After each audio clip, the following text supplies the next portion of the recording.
Hey everybody, welcome to today's stream. So we're going to be turning up a pen, one of the aluminum curls pens. So we'll give this a shot. It was a little sketchy kind of drilling out and cutting and stuff. There may be some issues, so I'm going to have my CA glue handy and I'm going to be kind of going light on this one. I'm not sure. A lot of times things feel, scarier than they are.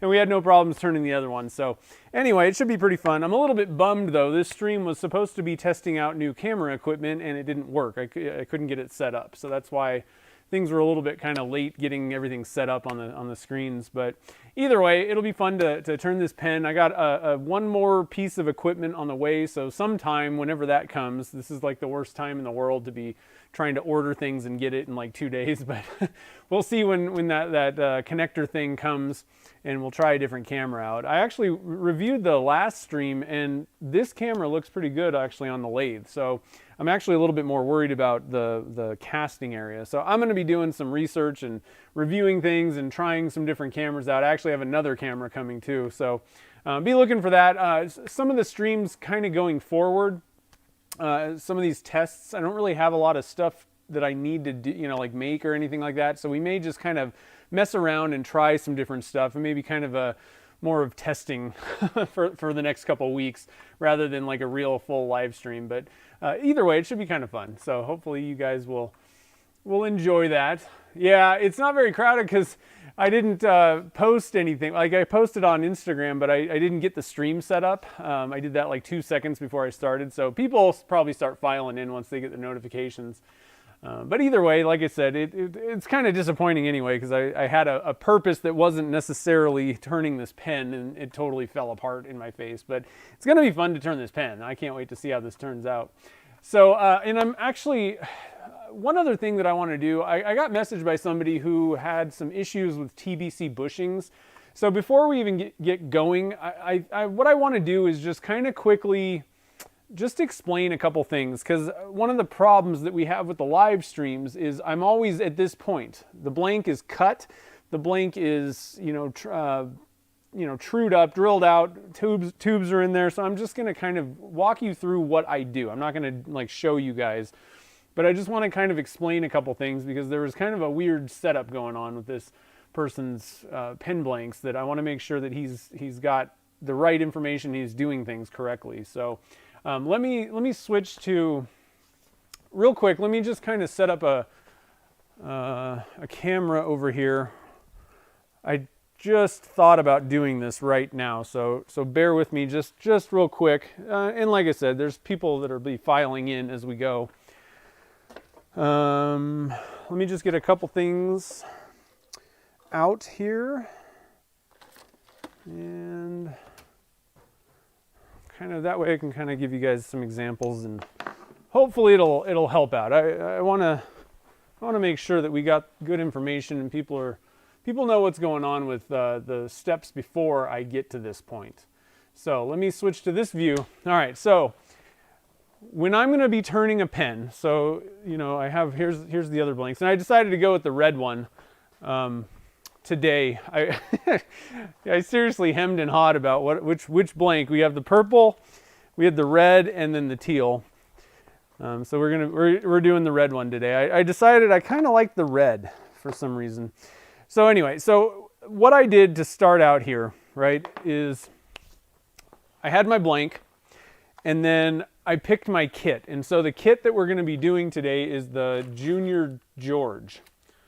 And I got a link to this kit. I really like this kit a lot. It's the antique silver plating.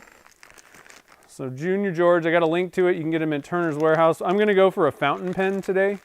The nice thing, another reason why I like the Junior series is you can swap out between rollerball and fountain really easy. You can just you can buy the fountain nib for $7.50 if you picked up the rollerball version, or if like a customer wants a fountain pen but you made a rollerball, it's easy to swap. So I really like the platings on these.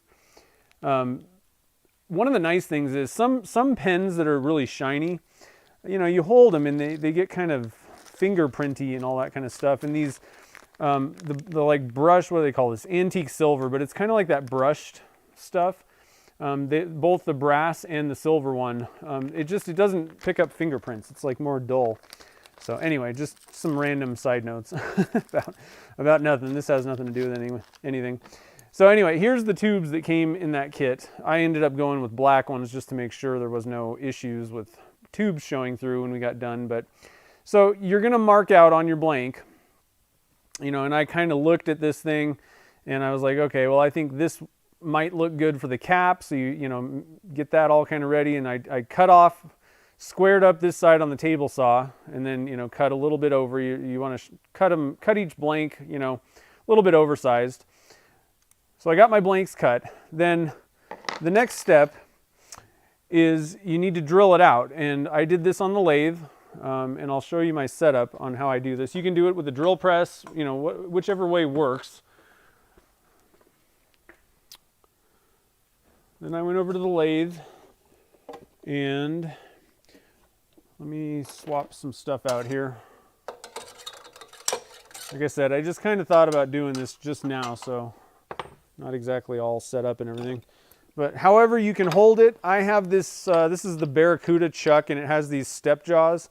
I really like these jaws for holding pen blanks, especially round ones. It has kind of serrations in there. Doesn't really matter though in this case. I just grabbed my blank, stuck it in there, and then used my drill chuck, mounted over here, and then drilled it out, right? Once we had that done, then you got to glue your tubes in. And the way that I like to glue my tubes in, especially, I think this is important, especially in the case of like a blank like this, where, oh goodness, come on, really? Can't even use Doug's tool, I don't think. The way that I glue the tubes in is with CA glue. And what I do is I flood the inside of the blank, and this doesn't work. You don't want to do this with wood blanks, but most of what I do is stabilized wood, but mostly resin, right? So I flood the inside of it, and that way, and it's with the thin CA glue, the super fast thin from Starbond. It soaks in. If there's any little cracks or anything like that, especially in the blanks that we were doing today, if there's any issues on the inside of that blank, the thin CA glue will kind of seep in to the inside of it, plus coat the inside of the hole that you drilled. And then I use the thick CA on the tube itself. And I apply this first because this has a longer working time. Get that all over the tube, and then douse the inside of my blank. This was, act like this didn't have a tube in there. I would take the thin CA and kind of quickly douse it, and then pick it up and get that tube stuck in there. And what that does is, like I said, it kind of adds a little bit of CA glue. If there's any cracks or any weird spots where there's maybe a bad bond between the aluminum and the resin, it kind of helps secure that from the inside out, right? So glue your tubes in, and then once you've gotten your tubes glued in, and this is the part that I really want to go over, all right? What I do first, let's see if I can find well, actually with these blanks, you should be able to see. So you can see that there's kind of a shoulder in here, right?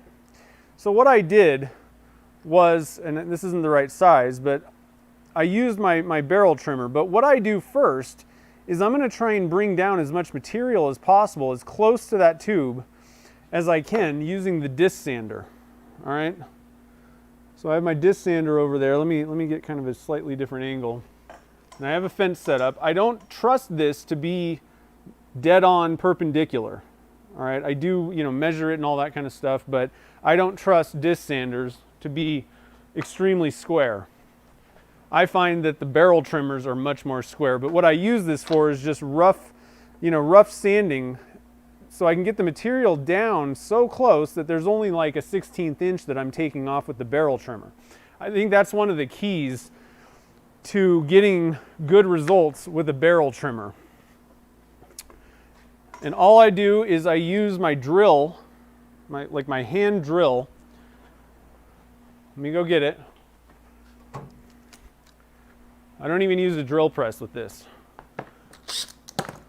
So I just stick this guy in there with a hand drill. Let me scoot back a little bit so I can get everything in the scene here. And I've made this little jig thing. You want to hold your blank somehow. All right. And I use a hand drill, and I just kind of go in and take, cuts. But the key to this thing is you have to have a sharp barrel trimmer. And so you want to sharpen this thing every once in a while.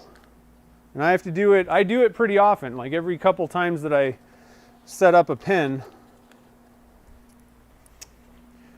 All right, so let me get behind the camera. So I take the little cutter off, and what I do, I have a little diamond.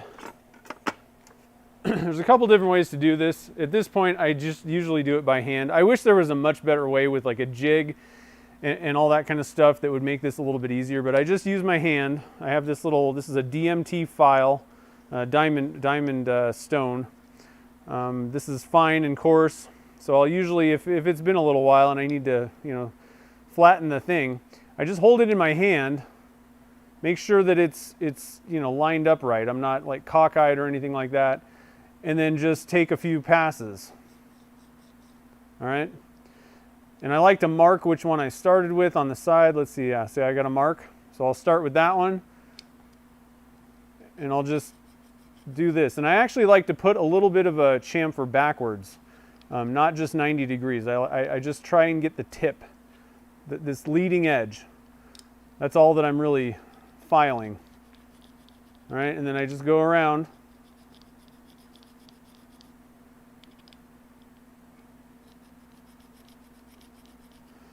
And that's the key to getting good results. If you're trying to just hog off, hog out a blank, especially one like this, where you got, metal things on the end. If I was trying to use a dull barrel trimmer, it would just rip that blank apart. So if you're not getting good results with a barrel trimmer, you don't have one, you don't want to mess with it, then the other way to go is just to sand. All right, and like I said, I don't trust the disc sander to create a square edge. Because if it's not dead square, then your components are not going to actually fit right onto the blank. So in this case, if you want to use your lathe and do a sanding method, the reason I don't do this, I do it if I have a blank that is absolutely going to fall apart, like it's super, super delicate, I will sand anything like that. But as long as it's something that, standard blanks that are not super delicate, I use a barrel trimmer. But if I am going to sand it, I'm going to grab my faceplate, and I just mounted a piece of Baltic birch, like your plywood, flat plywood, and then just used the pressure sensitive, the PSA backed. This is a piece of 60 grit. This is the easiest way that I've found to absolutely get, for sure, you're going to get good results. All right, if you're going to use sanding, and it's like the simplest way. I know people that do use disc sanders and stuff, but I just find that most of them cannot be set up to the point where I'm definitely happy with it being square. I don't really trust it. I think that using barrel trimmers is the most accurate way to do it, as long as you're using, as long as your barrel trimmer is sharp. You're referencing off the tube, and there's almost no way to make it not square that way. That's the best way that I've found, personally. Now, if you are going to do this, though, like I said, so get a faceplate mounted on your lathe, mount a piece of wood, and then you got a piece of sandpaper. And then grab yourself your drill chuck,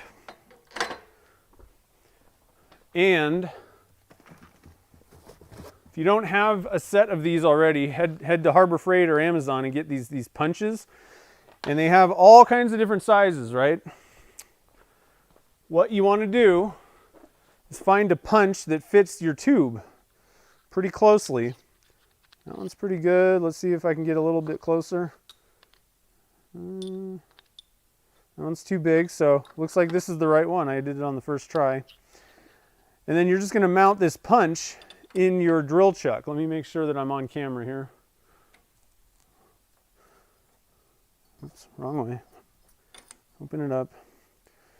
So you got your punch, you got your blank that fits on the punch. Scoot that up to your headstock there, your sanding disc.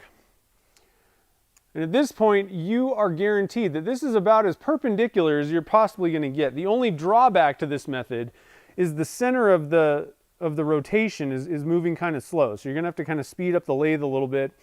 And what I do, I don't need to do this blank, but it's already been done. But what I do is I'm just going to come in and kind of twist it, and just that, this is another way to make sure that it's dead square, and just come in slowly but surely, come in and square this whole thing up. All right, I'm not going to go through all the actions, but that's basically, if I'm going to sand, that's the way that I would do it. So just a couple little tips on ways that I think, I just wanted to kind of share that. And the important part right here now is I want to really give you guys a good shot of what this looks like and how this needs to be set up. Once you've gotten everything done and you're going to set up with TBC bushings. So we, like I said, we're at the point where we've glued the tubes in and everything's done. We've squared them up. Now we're going to mount it on the lathe. And what you need is you're going to grab a dead center, put that in the headstock. You need a live center, one with a rotating, bearing cone. You're going to put that in your tailstock. Okay? And then when we're mounting our blanks, the whole point of squaring this up is you need to get it all the way to the brass tube in there, all right? And then your bushing needs to fit tightly all the way up against, this shoulder on your bushing needs to be all the way up against that squared off edge on both sides, right? They shouldn't be sticking out. You want to make sure that this is the reference side. And when you're turning, that's you want to, you're turning down to this edge on your bushing. That's the right diameter, all right? So let's see here. Let's set up this one first. And then you just mount it up here, and you don't need a lot of pressure. You just want to kind of barely get it tightened up, and you're good to go. This thing will drive it. Now, a couple of notes. Some of the TBC bushings can be fairly tight on your bushing, especially after, if you use a barrel trimmer. Sometimes you can kind of push this edge down, and they're hard to, they don't really fit in there very well. They're a very tight fit, all right? If that's the case, if you cannot get your TBC bushings in, then there's a couple of things that could be going on here. One, you may have some glue inside the tube, all right? If you got a bunch of glue inside this tube, then you're not going to get your TBC bushings in. So what I have, and you'll have to find some tool. This is something my dad had around, but it's just basically something that I can scrape the edge if there's glue in there, and you can see in there, I've already done that. I actually had to do that on these. Just scrape any little glue blobs that might be, impeding that bushing from getting in there. The other thing that I do is just kind of cut the edge of the brass, just so if just so that if it kind of got curled down when I cut it or something like that, it's kind of got a chamfer, so that your bushing slides in nicely. But you want to make sure, like I said, you want to make sure that these bushings are fitting inside your tube and up against that wall that's been squared off to the brass. Okay, so I know that most of you guys probably know all this stuff, and I'm not even sure if this is going to help the person. I don't know what the problem was, but I just wanted to kind of give some thoughts about getting these pen blanks set up for TBC bushings. I know it's a little bit kind of weird. If you're used to mandrels, it may be kind of a weird setup, and I understand that. I've been doing it for so many years at this point that I don't really think about how to set them up or anything. They're kind of more like, frankly, I don't even know how to set up a regular mandrel. I'd have problems with that now, just because I'm so used to doing these. All right, so let's go. One other little tip that I'll share real quick here. So before I cut the blank, I had, so let me get this thing. Like when I was cutting this in half, I put a little bit of a mark on the outside of the blank, right? So that I know how it lines up. Problem is, once you start turning, that mark's gone. So what I do is I just pop it in half here. I just kind of, like act like it's on a hinge.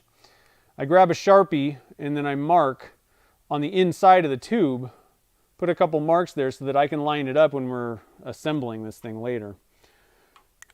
Okay, so just a couple little tips here and there. Hopefully, like I said, I think most of you guys probably know most of this. I've kind of gone over it a few times, but a little refresher might not hurt.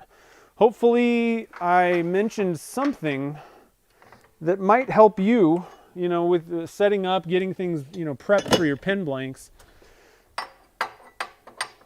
Or if you're thinking about getting into,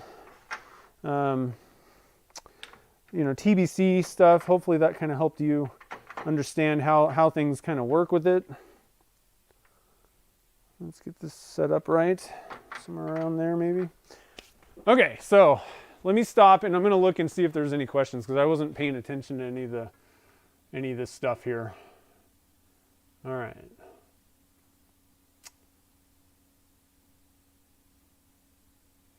Jim just bought a pressure pot. Nice, sweet. You'll be casting soon. Hey, there's TBC bushings. What's up, Brian? Let's see here. Dang, I missed a lot. Hopefully, I'm kind of quickly scrolling through. Let me know if I missed any comments. I'm going to open my Facebook app.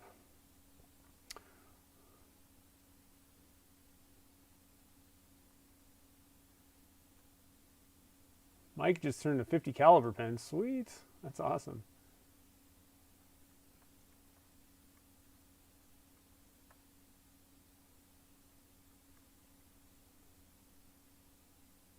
Sorry guys, I'm just making sure that I'm not missing anything here.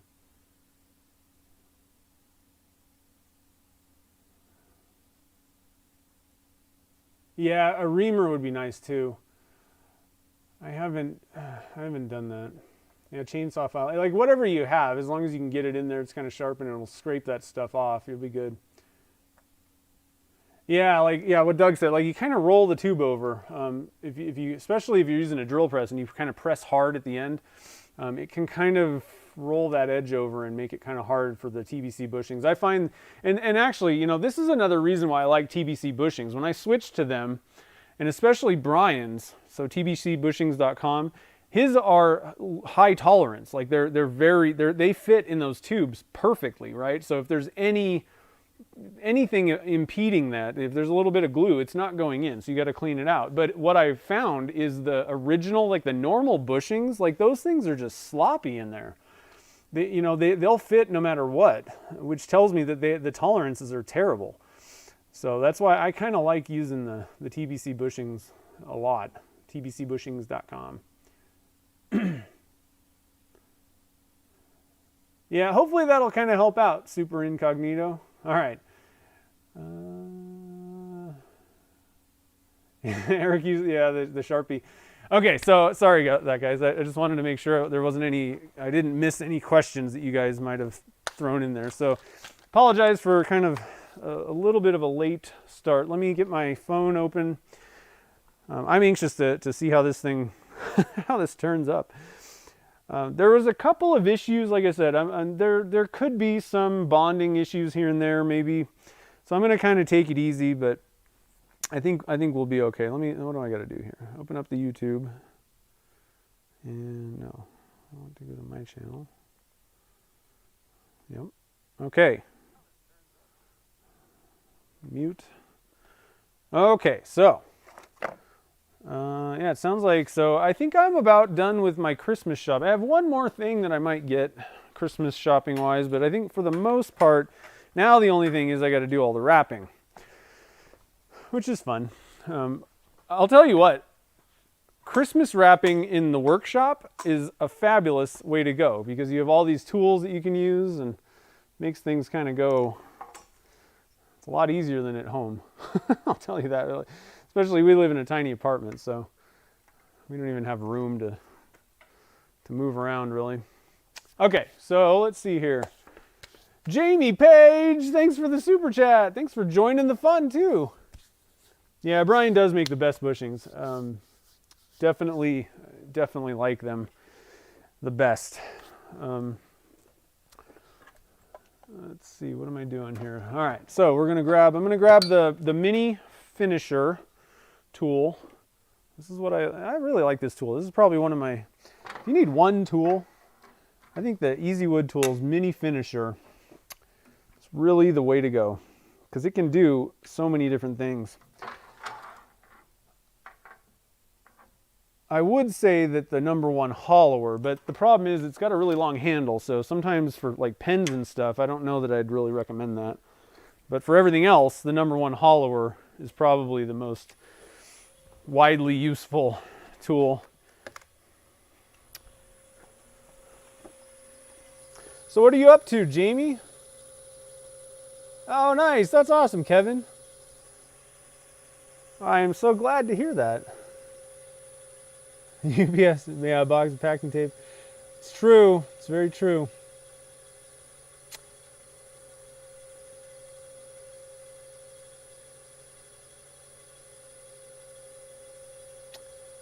Let's see here. Okay, just wanted to make sure I wasn't missing anything. All right, so we're going to speed this guy up. Full bore.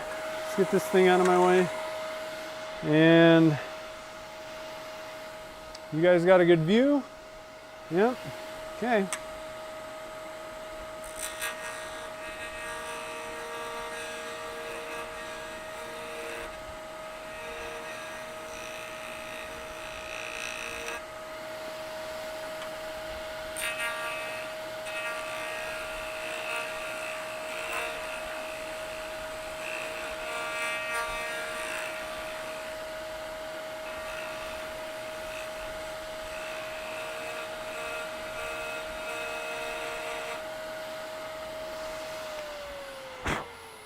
All right, didn't blow up on me after the first pass. That's good.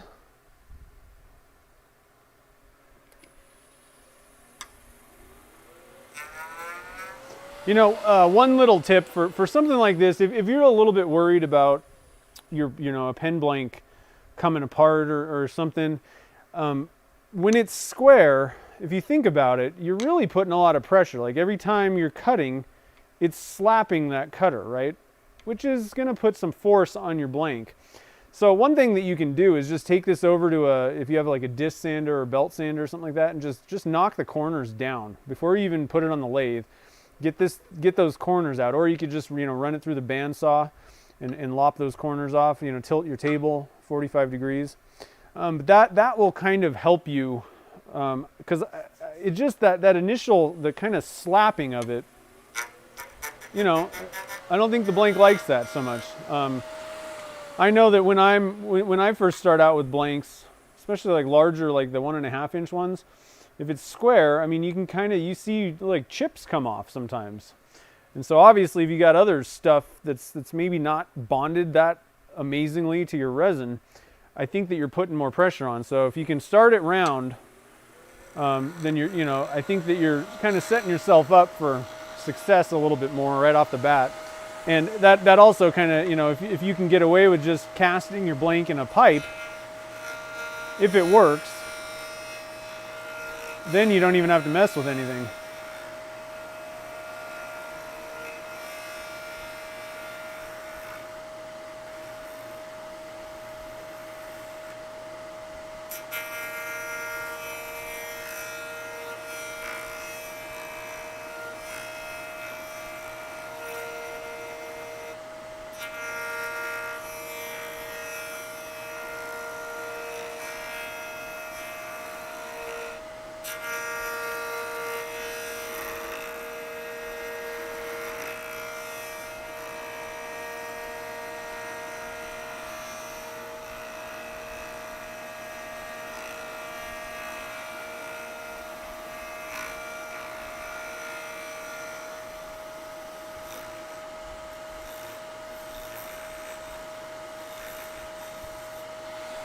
All right, so far it's going smoothly.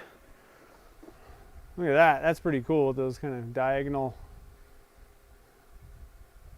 It's looking good. I don't see any areas that are looking like they're coming apart or anything, so I think we're good to go.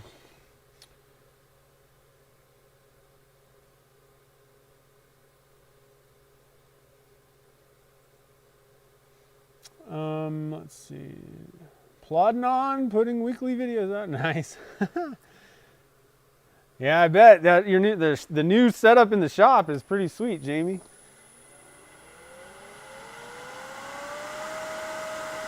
Oh, a mandrel and a drill press lathe. Nice. That's pretty cool. I'm turning at 35. Pretty much, if you're turning a pen blank, in most cases, just turn your lathe all the way up because they're so small diameter. You know, it's not dangerous or anything like that, and generally, you know, you'll get more cuts per minute or per second or whatever, which usually gives you a little bit smoother cut. So typically for pen blanks, and it's not like it can come off. I think that you have probably, it's more likely to come apart if it's going really slow. You know, I think that higher speeds generally are going to produce better results with pen blanks. Now, of course, as things get bigger, you know, you'll want to adjust that. And in some cases, I've found, I used to say, you know, go as fast as you can for like everything, but without it, you know, being dangerous. But I'm actually finding that, you know, you can get you can be going too fast on larger things. It actually does help to kind of back it off. You get a better cut. So typically I start out going as fast as possible on a pen blank. If you find that it's maybe not to your liking, you're not really getting as good a cut, maybe try slowing it down a little bit, you know. My lathe goes to 3,500, and, you know, most lathes are going to go to about at least like 3,000 typically. Mini lathes, a lot of times, like my Comet went to 4,000. But, you know, and most people kind of say just wind it out, you know, for pen turning.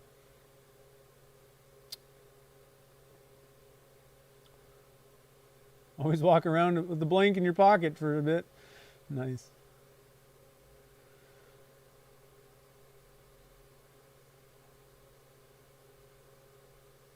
Does turning aluminum hurt? No, it doesn't hurt at all. It's, you know, no, not at all. You can't even feel it. I don't know any different. You know, sometimes the chips can kind of, you know, hurt a little bit, but typically the worst chips, you know, like if it's coming off and just chipping the heck out, you know, like just smacking you with like shards, typically that's probably kind of a brittle blank. You know, you're not really getting a good cut.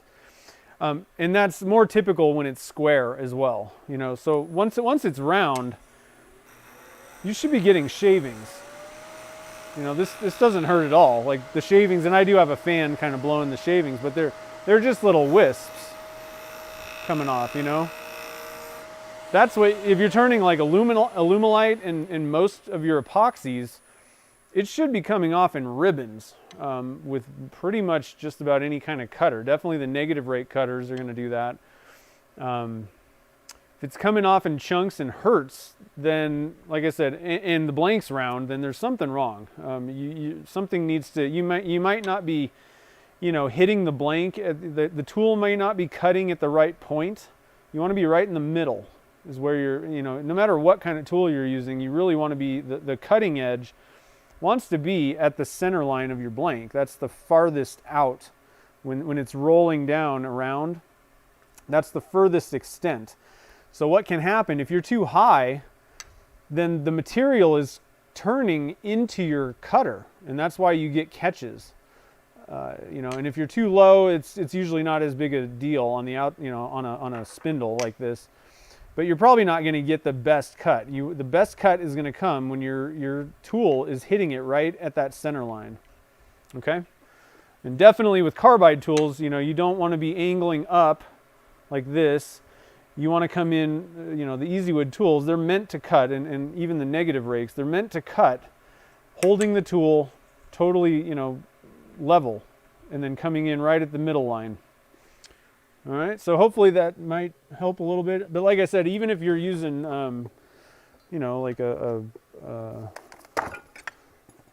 you're using just a normal gouge, you know, and I don't have my rest set right, but the edge that your cutting edge wants to be, you want to be cutting at that center line. If you're too high with a gouge, it's going to tend to want to kind of catch on you.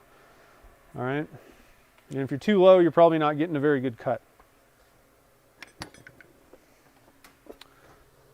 Let's see here. Yeah, it might get warm a little bit, but your lathe goes to 11?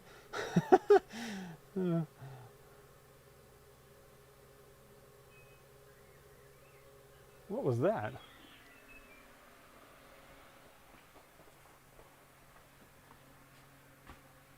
Huh. That was weird. I heard an R2-D2. What the heck was that? Huh. It's kind of weird. I don't know what that was.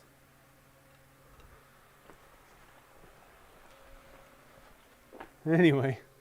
Billy Burrs. Oh no, COVID. Sorry guys, I gotta quit. Let's get back to the turning part. I was reading comments and thinking and doing all kinds of different stuff.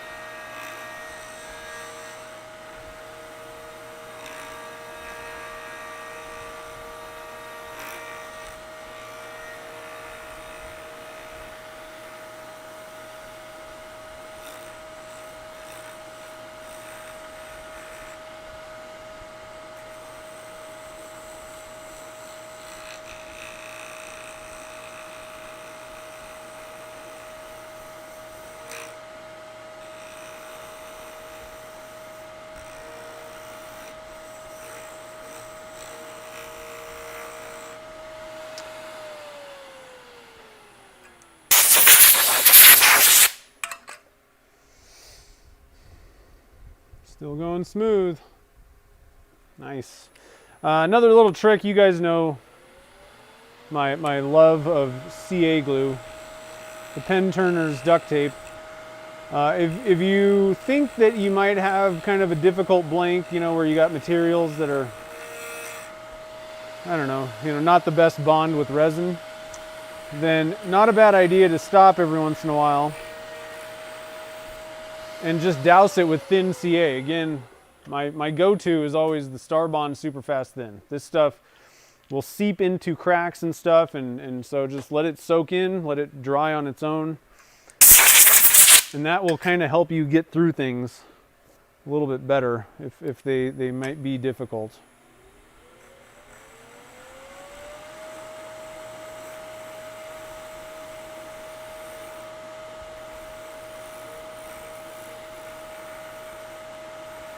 Just a good insurance policy. It's kind of like wearing a mask. You know, if you wear a mask and you know you won't spread stuff. If you put CA glue on, but it doesn't really soak in and do anything because the blank's fine, then all you did was add a little CA glue to the outside. But if you add the CA glue first, and there are a few little cracks that it kind of seeps in and kind of helps glue everything to keep everything together, then you win, right? So it's a good insurance policy. Better to waste a little CA glue and not need it than not use it and then your blank comes apart.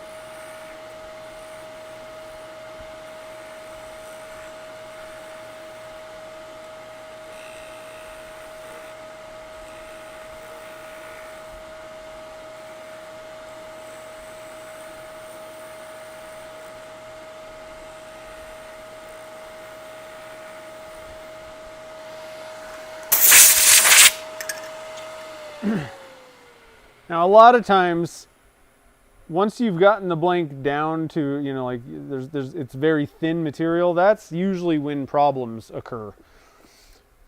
So just, you know, be careful. A lot of times you get some pretty good chips at the beginning when it's square, and then the middle's usually fine, and then usually when you're sneaking up on that final cut, that's when something goes wrong. And it's just because the material's really thin at that point. So just kind of be careful as you start getting that thinner.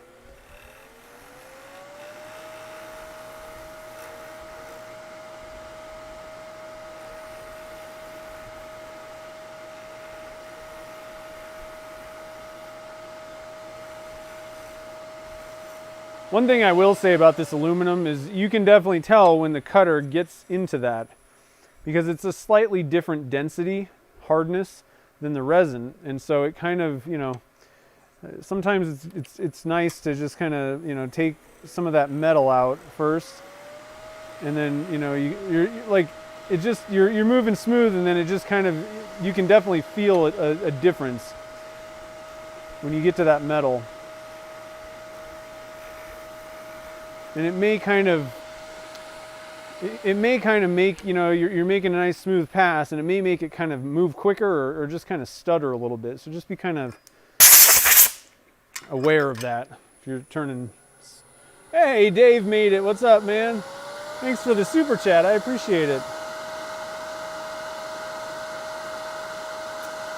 How long have I been making pens? Probably like 8 or 9 years. I got into it. Kind of a funny story how I got into pen turning. I used to hate it.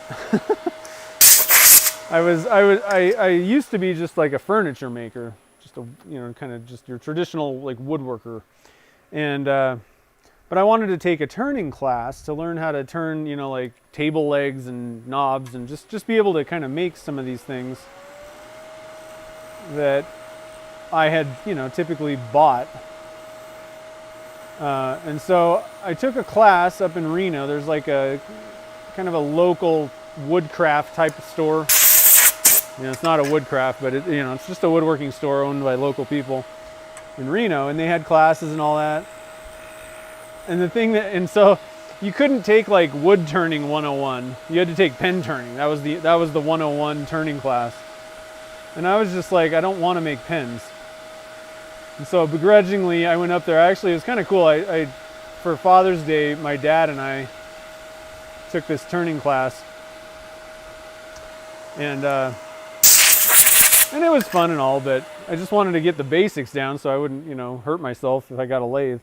And so but I hated pens. I was like, oh, so I'm going to take a tiny piece of wood, make it smaller, and then put some Chinese components around it. You know, like that was my attitude towards it at first.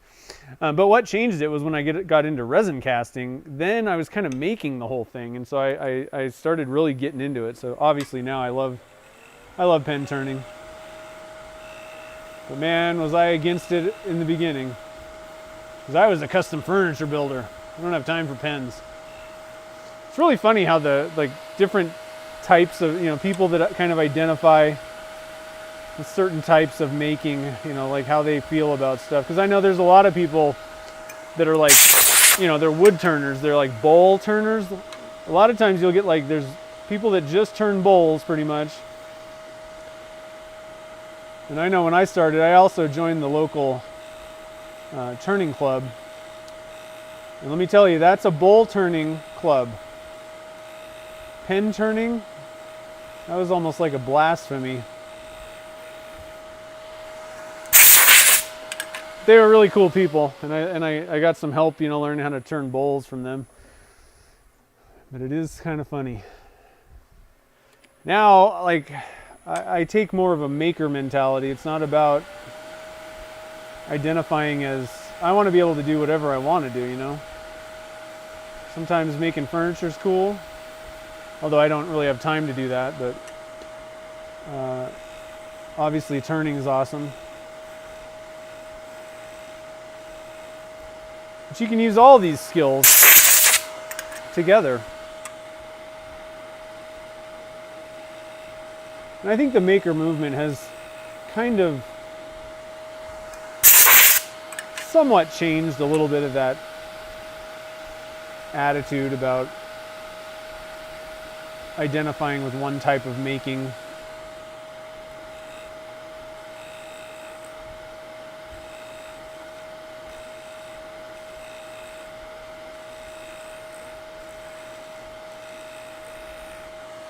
When I got started doing just woodworking, you know, there's this big hand tool versus power tool user thing. There's always some sort of a thing going on. Jamie, shave your beard, man. I had to say it, buddy. It was a super chat.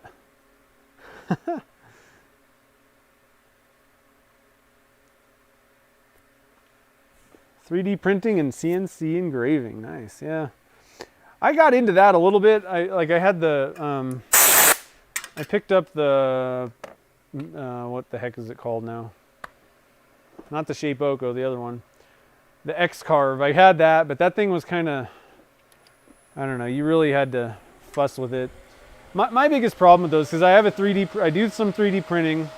I had a CNC and I also have a laser as well, but the problem is I do that stuff so infrequently that it's just a pain when I want to, like, you just don't go there. Like, it'll be like a year and then I'm like, oh, I need to engrave this thing with the laser.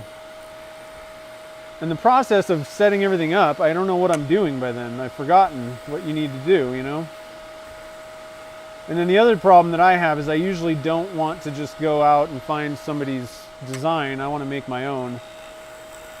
But once again, I don't really know what I'm doing when it comes to 3D modeling. So I learned some stuff, just enough to kind of figure it out, but it takes so long. And then I don't do that for months. And I got to start over. It's really cool stuff though. I really enjoy it. I just wish I had more time to learn and practice. It's about practice, you know. If I didn't turn pens, like one pen every year, I'd be terrible at it, you know. So that's kind of how I am with the CNC 3D modeling and all that stuff. I'll leave my beard alone. Hey Steve, how's it going?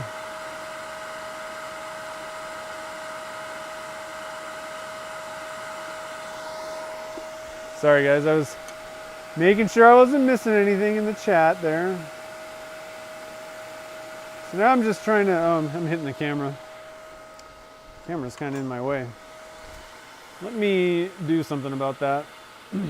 Get you guys up a little bit higher so that I'm not hitting the camera. Hopefully.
All right. I'm kind of just trying to take my time and get the shape that I want here. I think we're there. Need to do a little bit of trimming on these ends.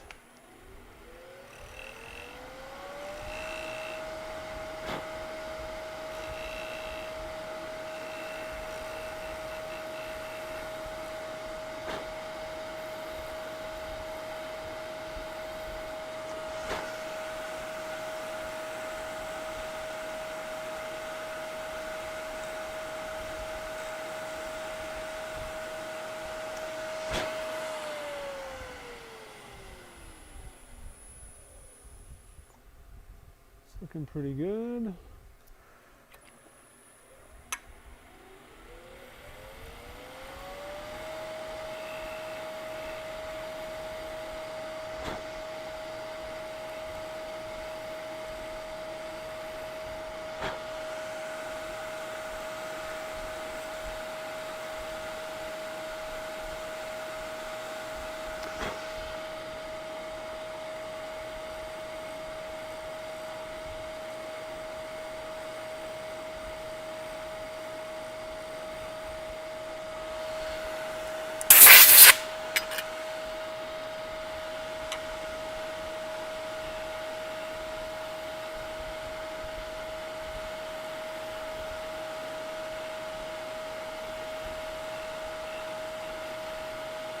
All right, I think that is about as smooth as I'm going to get it.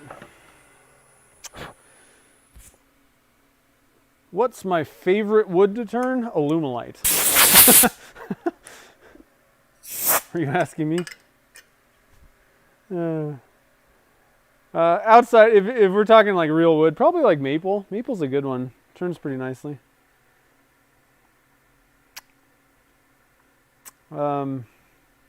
Actually, I was going to ask you guys, we've been watching some Christmas movies. I was going to ask, what is your favorite Christmas movie? Do you guys have any like holiday tradition things that you watch every year or anything like that? Just favorites? Let me know. We just got done, let's see here. A couple nights ago we watched Home Alone. That's kind of classic, you know. One that I always watch every year is the Mickey's Christmas Carol. I've always loved that one. It's like, you know, the Scrooge, you know, Tiny Tim thing, but with Mickey Mouse.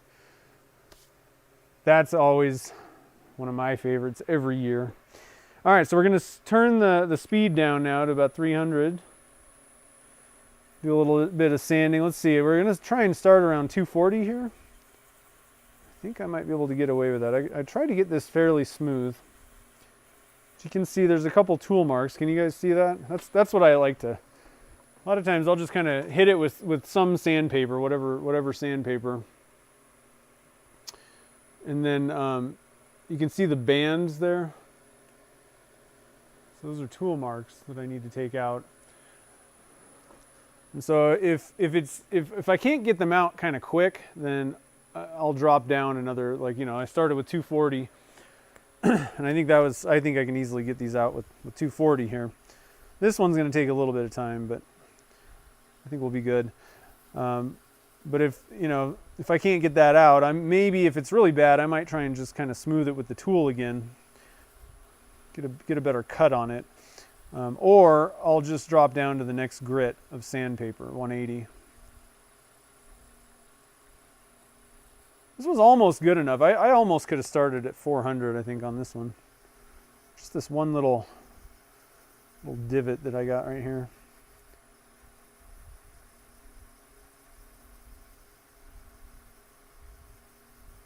It's going away here. You want to make sure that you get the surface really flat. You don't want to have any little ridges, bumps, or any of that stuff. And it doesn't matter if you're going to just polish it or, but definitely if you're going to put a CA finish on top, which I am gonna, you need to start with a dead flat, perfect surface to get the best, you know, gloss and look underneath that CA. So spend a little extra time. A lot of time people say spend more time on the first and last grit. I'm not entirely certain about the last grit thing, but I will definitely say that, you know, if you're sanding, you know, plastics, you definitely want to start with a nice flat, get all of those little bumps and stuff out.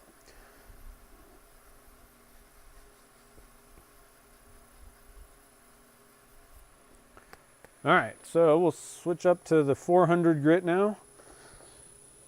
Nightmare Before Christmas. Yeah, actually, we just watched Polar Express too. We've been watching a lot this year. Nice. Spirit of Christmas. Nice. Love Actually. That's cool. That's a good one. I wouldn't have thought about that one.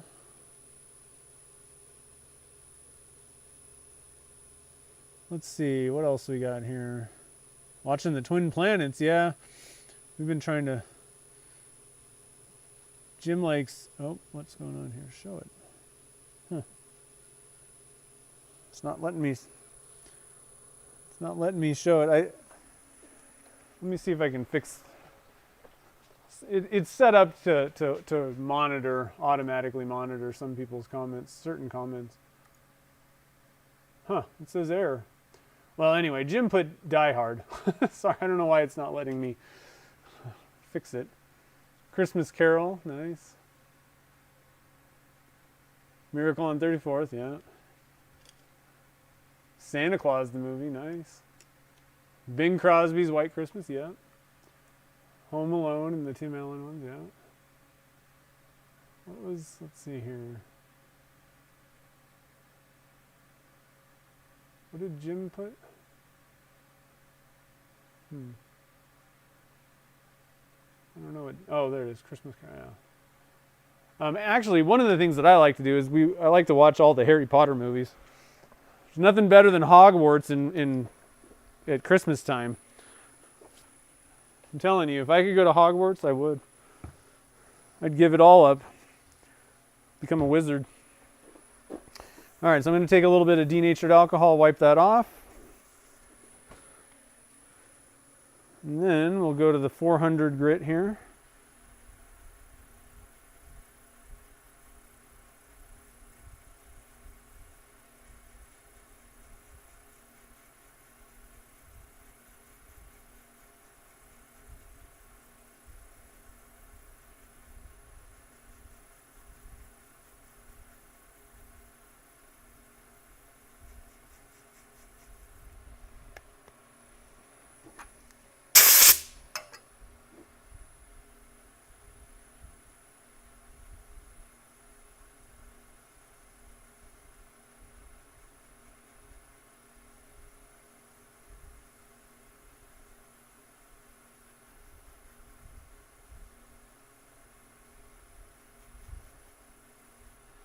And then we're going to watch Die Hard on maybe Christmas Eve, I think. I don't know. Probably Christmas Eve. Another little tradition we have is we eat pizza Christmas Eve. We usually do like kind of a more like traditional dinner on Christmas Day night. So Christmas Eve is pizza. So we'll probably get pizza and watch some Die Hard, have some beers.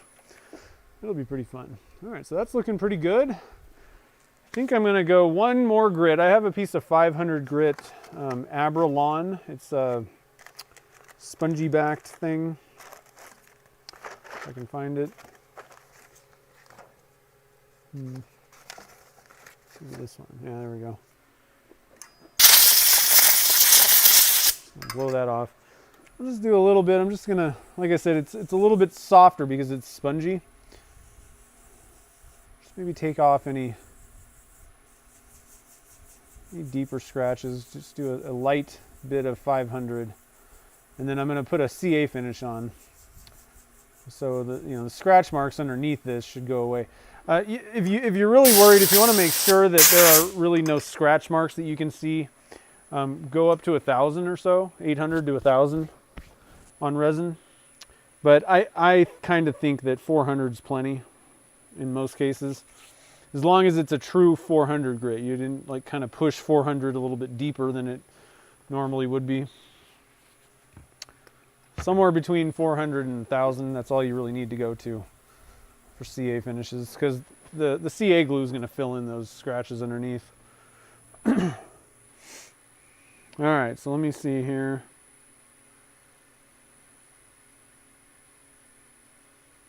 Oh, Ashley's here. What's up? Homemade pizza. That'd be cool. Nice. Dobby. Yep.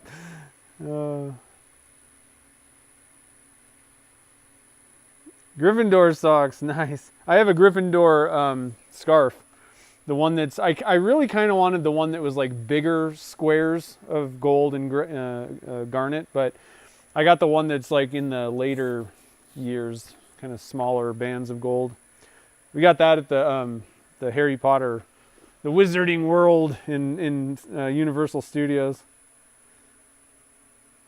If you haven't been to either one, I think Florida or California, the Wizarding World thing, parks in Universal, that was like the fun. If you like Harry Potter stuff, you will love that. I bought robes and a wand.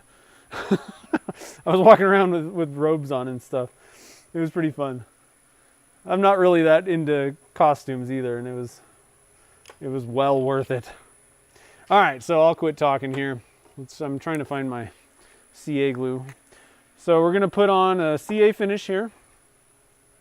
I like to use Mercury Thin Flex for my finish. I just find it, I don't know, it just seems, I don't know if this is true or what, but it appears this way to me. It seems clearer. It seems more clear than some of the other ones that I've used.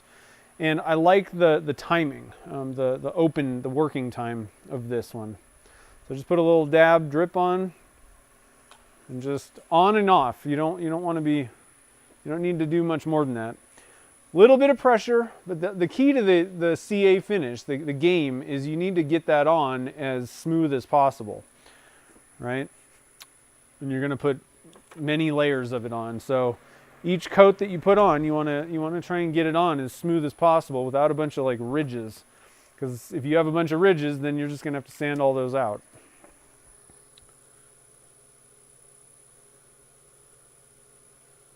You need to turn a pen, Ashley. You've been working on all kinds of cool stuff, though. I've been watching the Instagram. Jammies, nice. 54K, thanks, man. A goblet of fire, that would be pretty cool. Yeah, Harry Potter world. It is. I was like, wow. Well, and so we went to, I want to say 2 years ago. I don't think it was maybe it was last November. Was it? It was either last November or 2 Novembers ago. And I hadn't been to Universal for like no joke, E.T. the ride was the A-Team ride, like from the original TV series. That's what was there. Okay, so we're talking like 1982 or something was the last time I went to Universal Studios. And so it was awesome. The Simpsons world, oh my God. I mean, they got everything. The Transformers ride, I'm a huge Transformers fan. It was fun. We had a blast.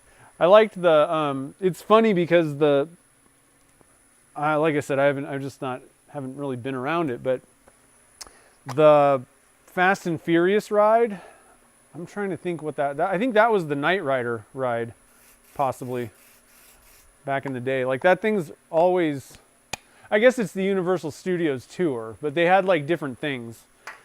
Different, like the A-Team, I remember that the A-Team was out there, and Jaws was still the same. Still the same thing. That's what kind of blew my mind. That hadn't changed since 1981 or something. Oh, nice. Yeah, that'd be cool. Harry Potter blanks. Should you leave the lathe running while doing finish? I do. I don't. It's much easier to put a finish on when it's spinning for you. I have seen people just like wipe it, I guess, but I don't know. It's different techniques, you know. This is how I learned how to do it, though. So I just put on about, I don't know, 6 or 8 coats, something like that. So we got 3 on right now. Oh, you couldn't go to it this year. The last time you went was the ET ride. Nice. Actually, you know what? I didn't go on that. It was like you got to ride on the bicycle. I was so young that I was like, no, I'm afraid, or something like that. I didn't do that one for some reason.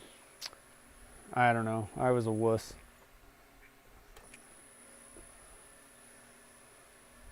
I was a pathetic 5-year-old. Actually, I don't even know if I was 5 when I went. Like 4, I think, maybe. I don't know. I was young when we went that first time. All right, so we got, I think, about 4 coats on. I'm gonna get a new paper towel piece.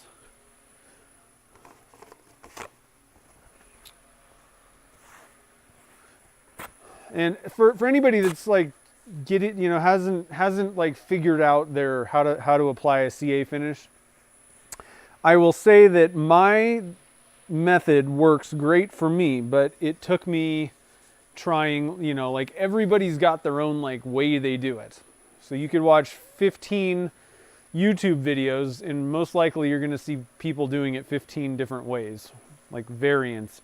And what I recommend is try a few different things. It's going to suck at first. You're going to have to try a bunch of different things, but you're going to find a way, possibly some products and a method that just seems to work for you the best. So, try something out, give it about, do about 5 to 10 pens with it.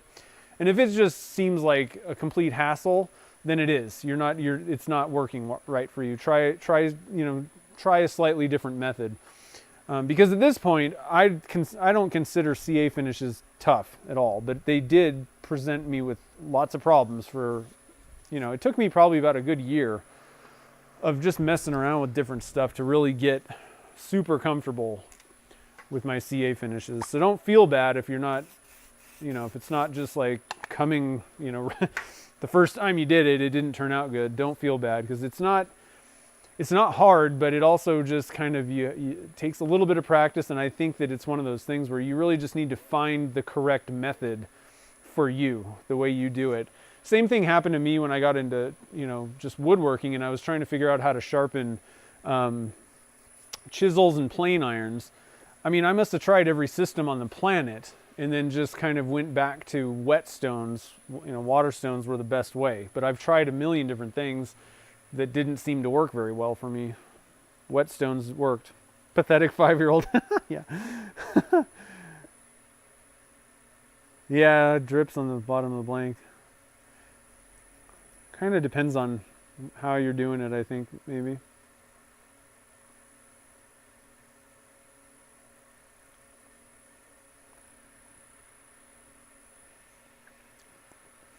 Pen kits, huh?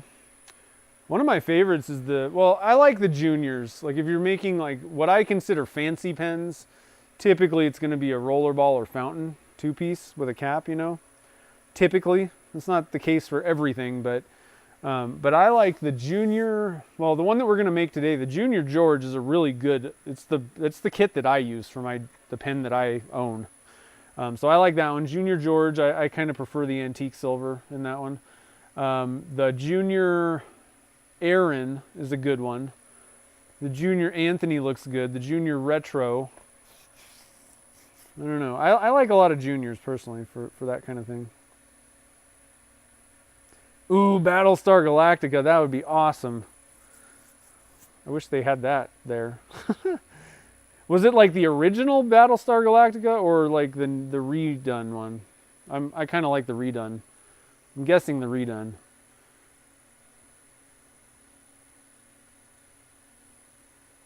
Yeah, it also kind of does depend on the budget, because there are some really expensive pen kits out there. All right, so let's put on like 1 or 2 more coats here. Oh, and then we'll sand it out. I think what I'm gonna do real quick, I think I'm gonna set up the other camera. Oh, I need to, I'm gonna set up the other camera so you can just kind of see what I'm doing, sort of. Not that not that I'm special, but just so you can kind of see what I'm doing, kind of in between, and I don't know, might be helpful for someone to have another view. How the heck? What is going on here?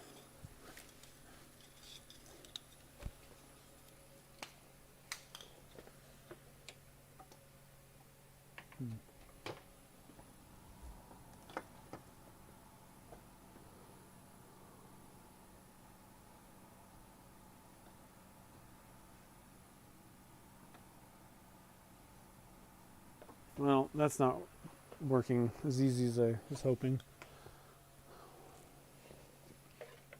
Can't tell where these cords are going.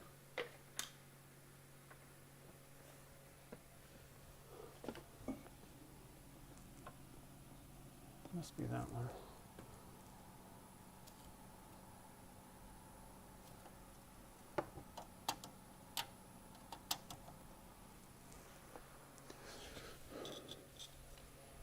All right, so let's see if we can get over to the lathe with this cord.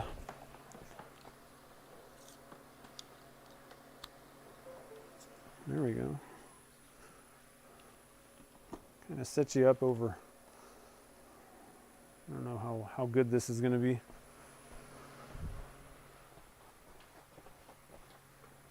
Just put the little this guy. Oh, whoops, whoa. I'm gonna have to restart this, but that way you can kind of see what I'm doing a little bit.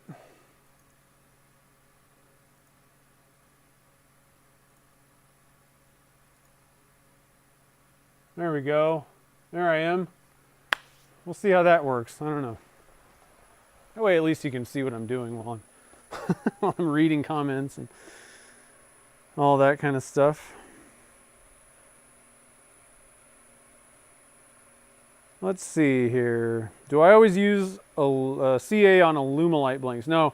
The only reason I'm using CA is to cover up the aluminum in these because I don't like buffing aluminum. It makes my buffing wheels black.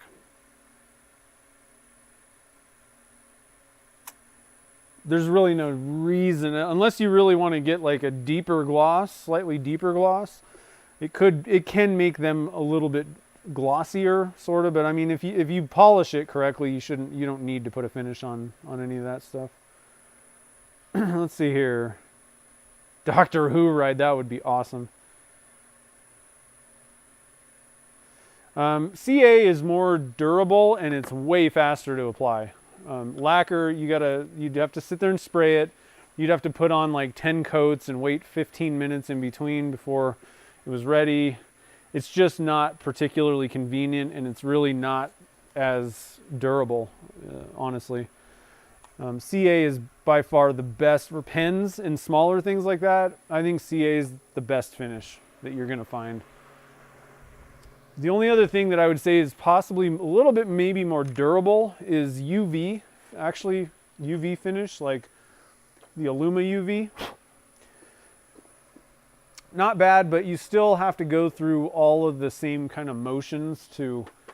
It's very difficult to get it on totally perfect. Like you're probably going to still have to sand it, which means you got to, kind of cure it under a UV light for a while and stuff. And I don't know. I think that I'm not as willing to go down that route for pens. It's just CA finishes work so well that I don't want to mess with it. But it's a very durable finish and just so fast. I mean, really, if I was really trying to get this thing knocked out, I would have, 6 to 8 coats on this thing in like 5 minutes. And then sanding, and doesn't take much sanding as long as you can get the CA on smoothly. So again, see all these little lines and stuff? You got to sand that out. You can't just buff this thing or polish it. You got to get that totally smoothed out. So I'm using 400 grit. One thing that I would recommend, if you have the time, obviously I don't want to be sitting here for 30 minutes waiting for this, but it will harden up a little bit more. Give it a little bit of time, and you might get slightly better results polishing your CA. I usually don't have a problem with it or anything, but you might get slightly better results by waiting a little bit for that CA to kind of harden up a little bit more. So we still got, anywhere there's a shiny spot, that's a low spot. And that's what all those little lines and things are. So we want to get rid of all those low spots, get this surface perfect, totally flat.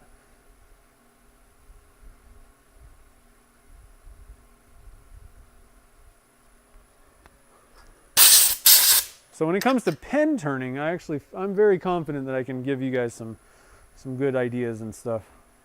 I've done enough of these that, compared to making, crazy bowls and things, only done a few of those.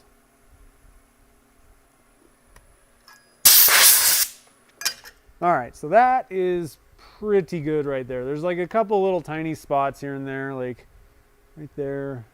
You can just kind of spot treat this. But I think all the rest of that stuff's going to disappear when we start moving up through the grit. Okay. So we're going to wet sand the rest of this, and then at the end we're going to buff this, but I'm going to buff both the blanks because this is just the cap part. This is the body. Oh, zoomed way in. Still have to turn the body part. Body cap. But we'll wet sand this and get it ready for the buffing wheels, and then we'll switch out and we'll buff both of them at the end.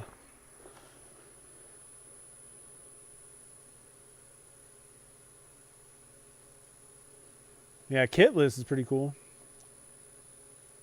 There's no budget. Nice.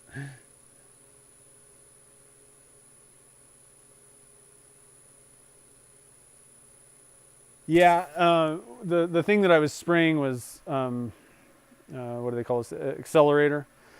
You got to be a little bit careful with the mercury accelerator. It'll work with any CA glue, but it's not as harsh, I guess is the word. I don't know what. It doesn't kick as much. Some of them can like really aggressively accelerate it to the point where it like bubbles or foams up, and you don't want that. So how does this work? Is this too close? It's probably too close, huh? Problem is that from that angle, like, seems kind of silly because there's all these cameras in front of me. How about that? I don't know. It's hard because I can't see what the actual thing looks like with me over there. Yeah, that's okay. I don't know. At least you can see what I'm doing. Kinda. Okay, so I got a little cup of water here, and then we're going to move up to the Zona. I like the Zona polishing papers. Green is the first one. I'm going to wipe this off first. Get rid of any 400 grit. This one's about 750 or so. So I'm going to do a little bit of extra time with it. It is, someone said that's a pretty big jump. I'm okay with doubling for the most part, like doubling your grit. It's not really that much of a jump. Maybe a little bit more of a jump on solid surfaces than wood, but I would have no problem jumping from 400 to 800 to 1200. You know, pretty relatively big jumps in wood I'm fine with. Might be a little bit of a big jump, 400 to 750 on a solid surface like this, or finishes, but just give it a couple extra seconds of sanding and you'll be fine. Now the one thing is you do have to watch out. You don't want to sand through your finish, so you don't want to aggressively sand these things. Just need to sand it enough to get it smooth, and then polish out, go through the grits. And I think the most important thing, if you're doing pens, grab a high intensity beam light like this. You want to aim it like in front of the blank. If you get the right angle, you can see all the scratches. So when this thing stops, it's going to be angled in such a way that you can see the entire scratch pattern. And I don't know if I can get this on camera or not. It's kind of tough to get the same angles as your eyes, but let's see if I can't maybe kind of get the same angle and see, so you can see what I'm seeing. I don't know. I don't know if this is going to work. Yeah, I don't think it's going to. The light is so bright that it just blows it out. Oh, you can kind of see there. You can kind of see the scratch pattern a little bit.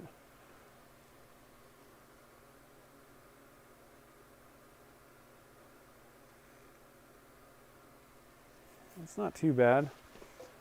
And that way you can kind of, you want to make sure, try and make sure that, all those scratches are, whatever this 750. And I can kind of tell the difference between 400 and 750. And at this point, this thing looks good. Like we're good to go. We can move up to the next grit. What happens if I that thing's getting crazy. So I think I'm just going to back it off, but hopefully you can kind of see what I was seeing, but you really want to see that scratch pattern, be able to see that. I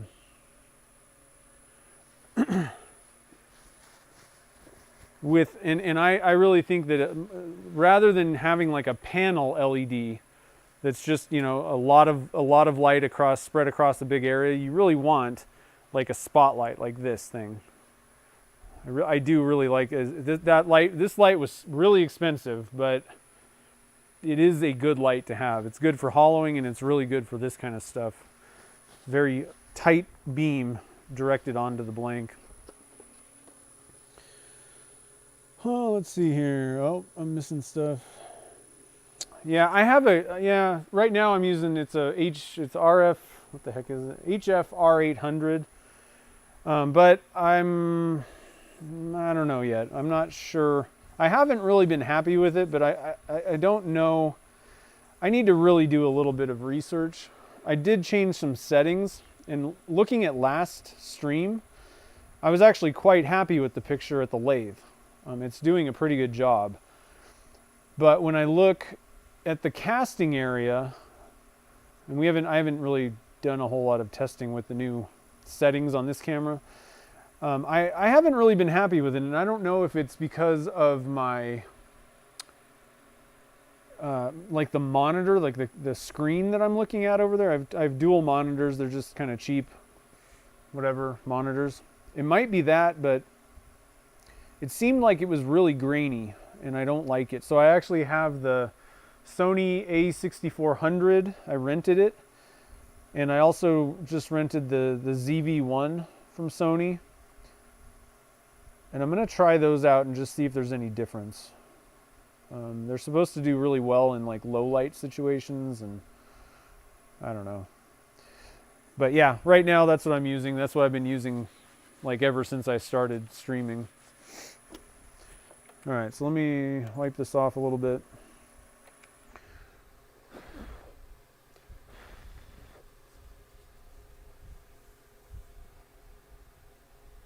All right, so I think that's probably pretty good.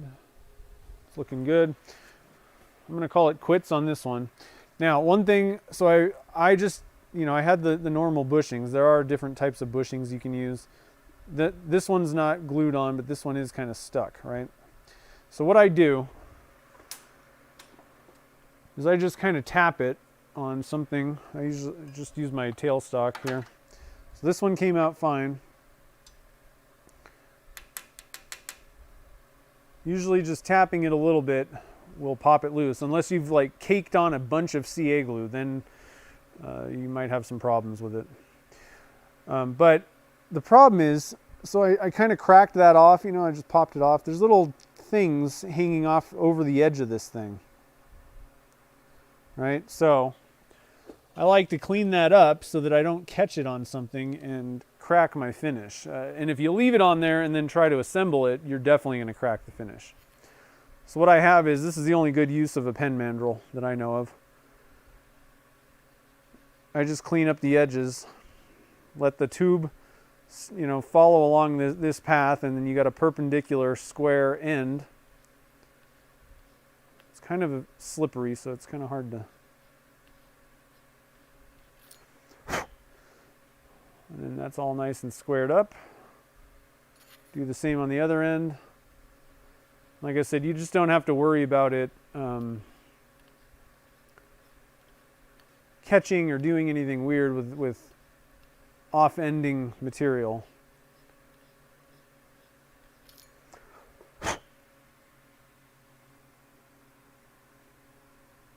Another thing about the Sonys that got me interested, so we're going back to the cameras. They do pretty good with like their autofocus stuff. They're pretty fast at autofocusing. So that's another reason why I kind of looked at them. All right, so let's, like I said, I'm just going to set that one aside for now. And we're going to wait to buff it until I get the other one done. Don't need this anymore.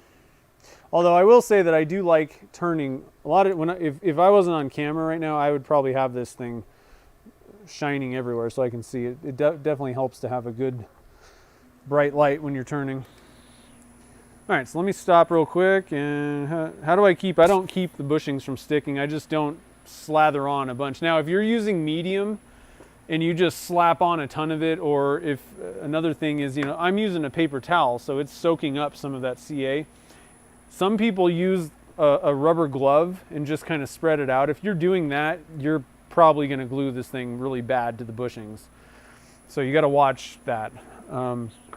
All of this works the way that all these things work together, the way that I do them, but different ways are going to require different ways of doing things.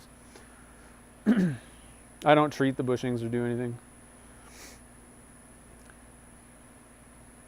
Now the other camera, where's it at over there? That's just a Sony C920, or not Sony, Logitech C920. I have two of those, and then I have this. The problem with webcams is you can't see. There's no screen at all. So that's why I started using the handy cams.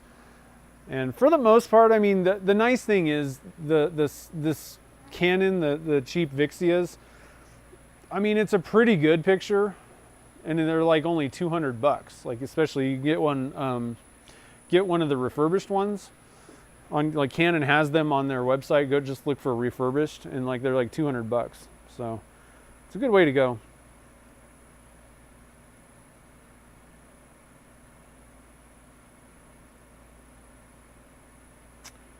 Let's see here. You had to cut bushings. Yeah, if for some reason you do get them like super stuck, like it ain't coming off, you're gonna have to turn it.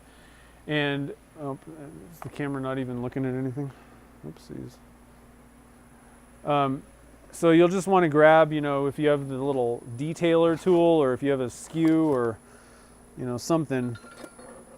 Skew or a detailer is good. And you'll just want to come in and just give it a tiny little cut right at the edge there, just to separate it. And then once that's done, you can, what I do, the only thing that I do to, you know, quote unquote treat bushings, so there's a little bit of CA glue residue on these, on the ends there.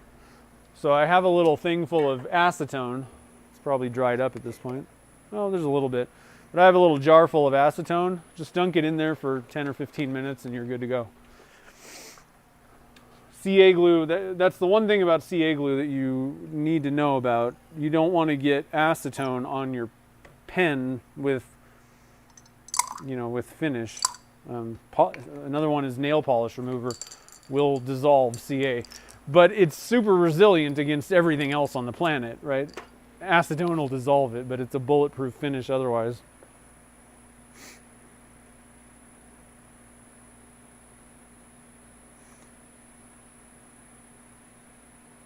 Yeah, the ZV-1, the thing is, I like the A6400. I like the idea of being able to switch out lenses. I don't know, the thing is, these cameras are pretty expensive. You know, that's the thing, is I really need to look at what am I getting out of spending $1,000 on a camera? Is it going to be that much better? Because the main thing is it better be better at streaming, because that's pretty much why I'm buying it. If that's not the case, then I'm not buying these things, because I don't need $1,000 camera.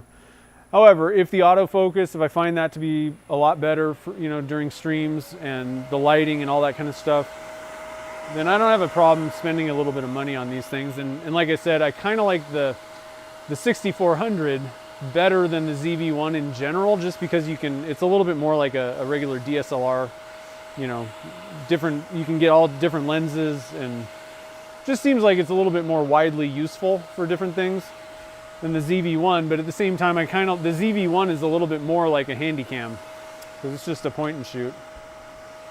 All right, so we're back to the other, let's see here, where are you guys? You guys are seeing what's going on? And actually, one thing I want to look at, does it seem, I don't know what the settings are, but no, yeah, I don't know. I'm gonna have to look at the replay, because once again, I go look at that monitor and it looks like there's a bunch of ants running around the screen.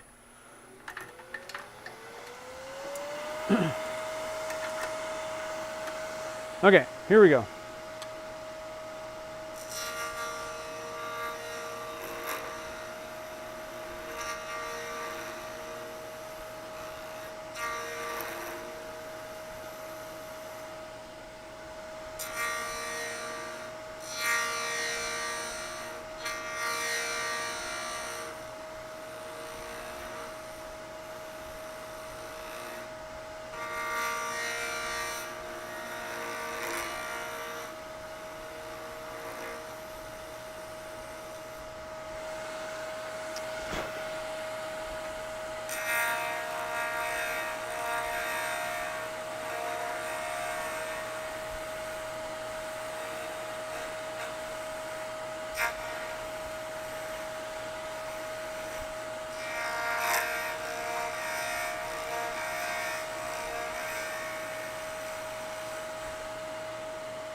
All right, let's see how we're doing here.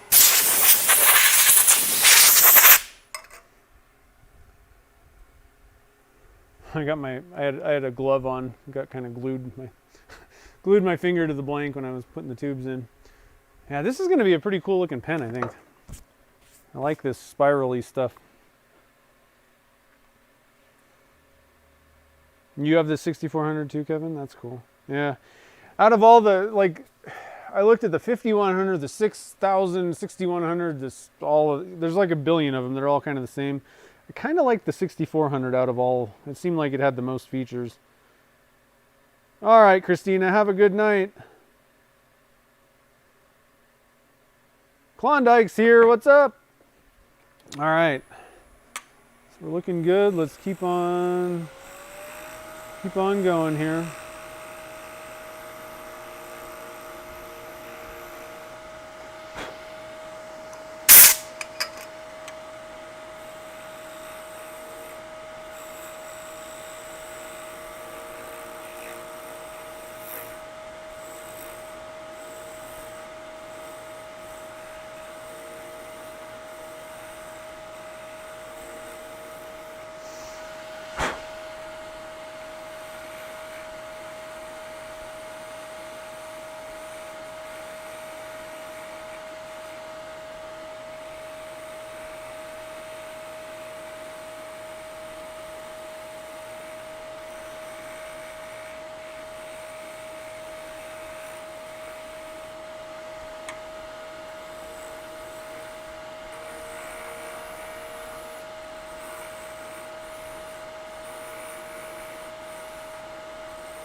Oh.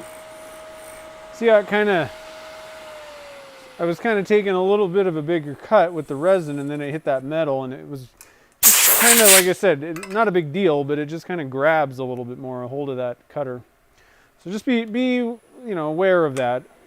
If you're doing mixed material stuff, that's something might be a little bit harder than the resin, or even if it comes to like softer materials. If you have like a super soft, like punky wood with resin, then it's gonna, like, sanding the soft wood, the wood's gonna sand faster than the resin in that case. In this case, the resin's probably a little bit softer than the metal. But just be kind of aware of that if you're doing mixed material stuff that may feel different. I mean, just the difference between, a lot of people, start turning pens, start out with wood, and resin feels a little bit different, noticeably. Your cut feels sluggish. You can kind of whip through wood, but you kind of want to go a little slower. And part of the thing is there's twice as much material there, or more material, because there's material in every part of the blank, where wood, it's kind of half just air space with the grain. Yeah, the short battery life, but that doesn't matter to me, because I'm just going to use one of the plug-in dummy batteries. Twin Planets lives. Yeah, that's cool. Yeah, I'd really like to actually like watch that, but I don't really have a very good setup. Whoop, sorry about that. Is that as far as this thing goes? What's going on here? Kicking my cables. Kicking the cables. I want to kick the cables. I'm trying to get my power cord so I can plug this camera in really quickly here.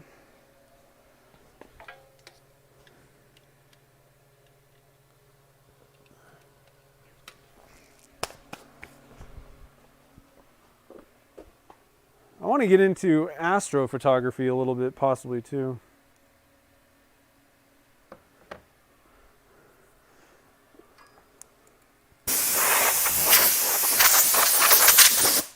Which I could use the A6400 for. Probably wouldn't use the ZV1 for that.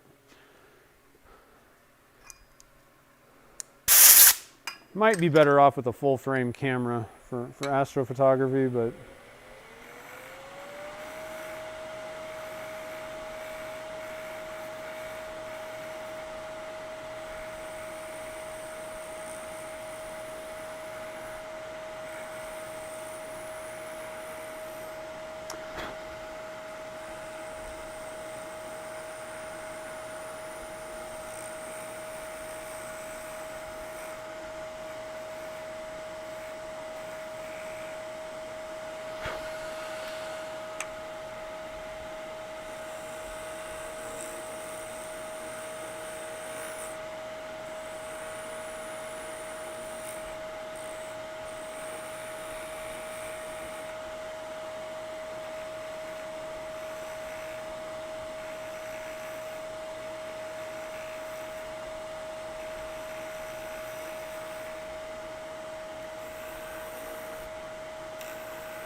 helps to have a bright light to see when you're sneaking up on the bushing sides, the ends there. It's always best to be able to see what you're doing.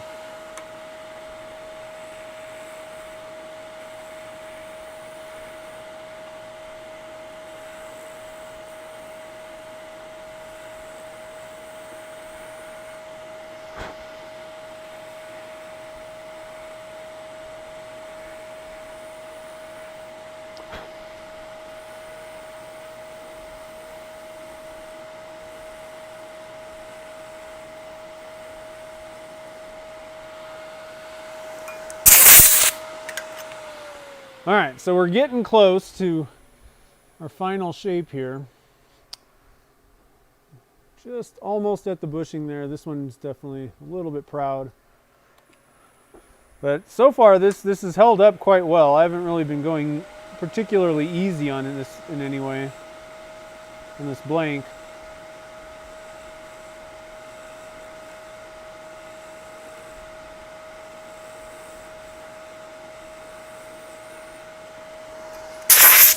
So I definitely call it a winner. I got a couple more blanks also. I'll probably get these guys listed at some point on the website if anybody wants to snag one.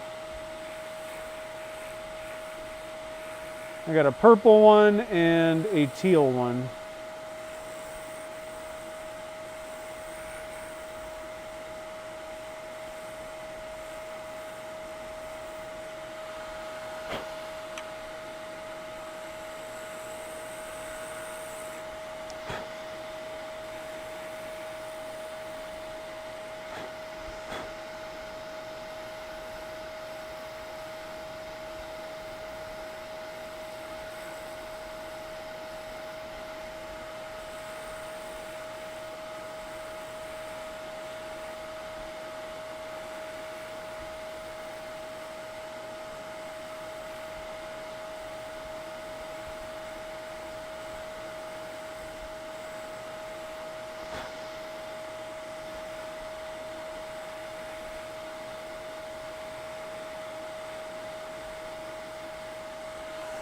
All right, I'm digging the shape.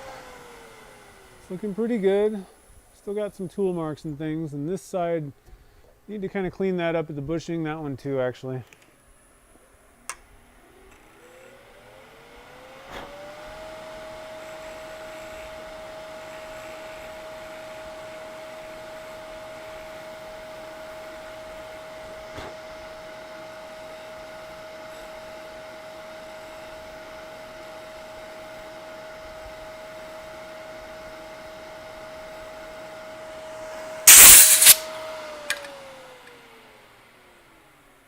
That's looking pretty good. A few tool marks that I can feel.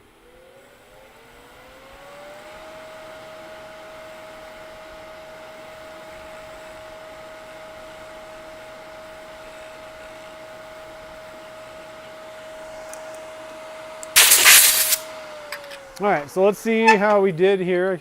Probably turn that off. Again, we'll pull out the 240 grit, see what we, turn it down to 300 or so.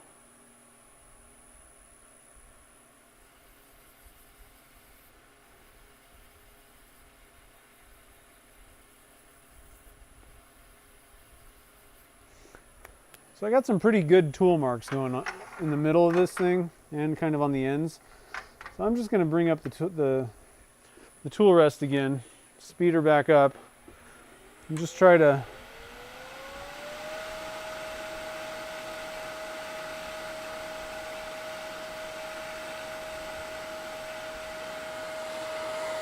smooth that out a little bit.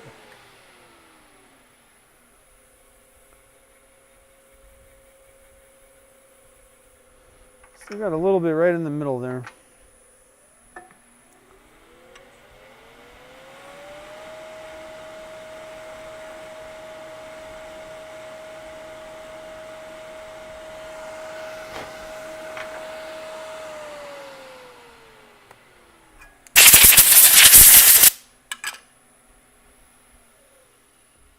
Nope.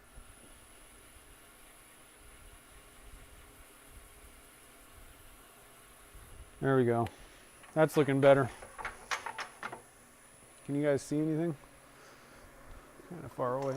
Let's get you guys zoomed back in here a little bit.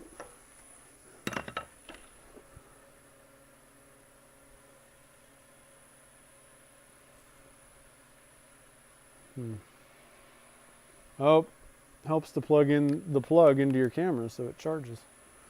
There we go.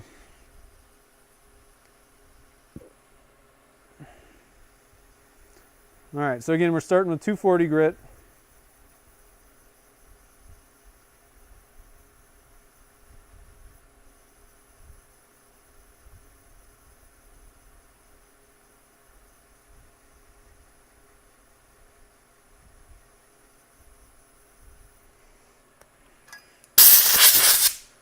We want to make sure we get all the tool marks out. Get this thing totally nice and flat. Happy Monday, Nicholas. How's it going?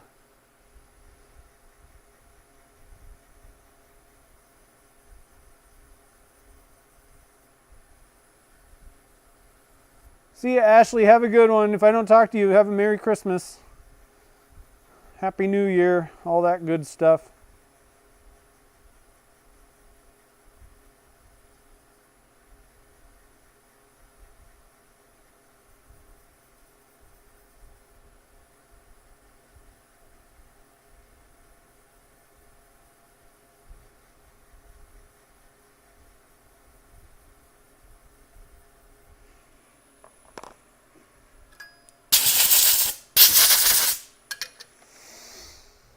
All right, now again, good to have your light here, just so you can see what the surface really looks like. And it's looking pretty good. I'm going to do just a, clean this paper off real good, and I'm just going to do some kind of a light pass, just kind of smooth out any aggressive marks that I might have put in there.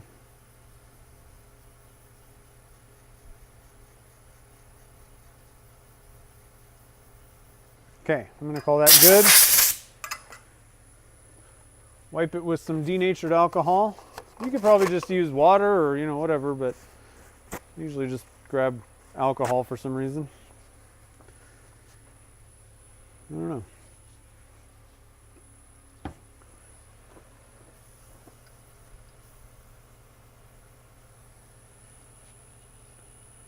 Two more pieces to make before Friday. Nice. I'm pretty much done. Pretty much done with everything, making wise. And we're kind of at the end of the, is Yak here? What? What's up, Yak? I missed you. Jeez, clear sky there. I missed a lot of stuff going here. How's it going, Yak?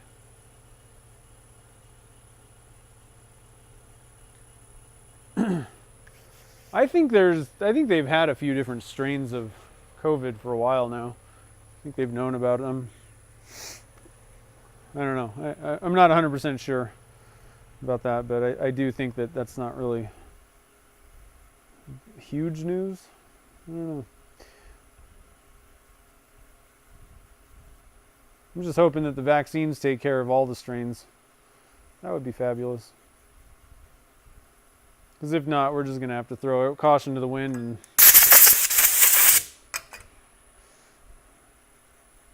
have a big party. Party like it's 1999. Thanks, Nick.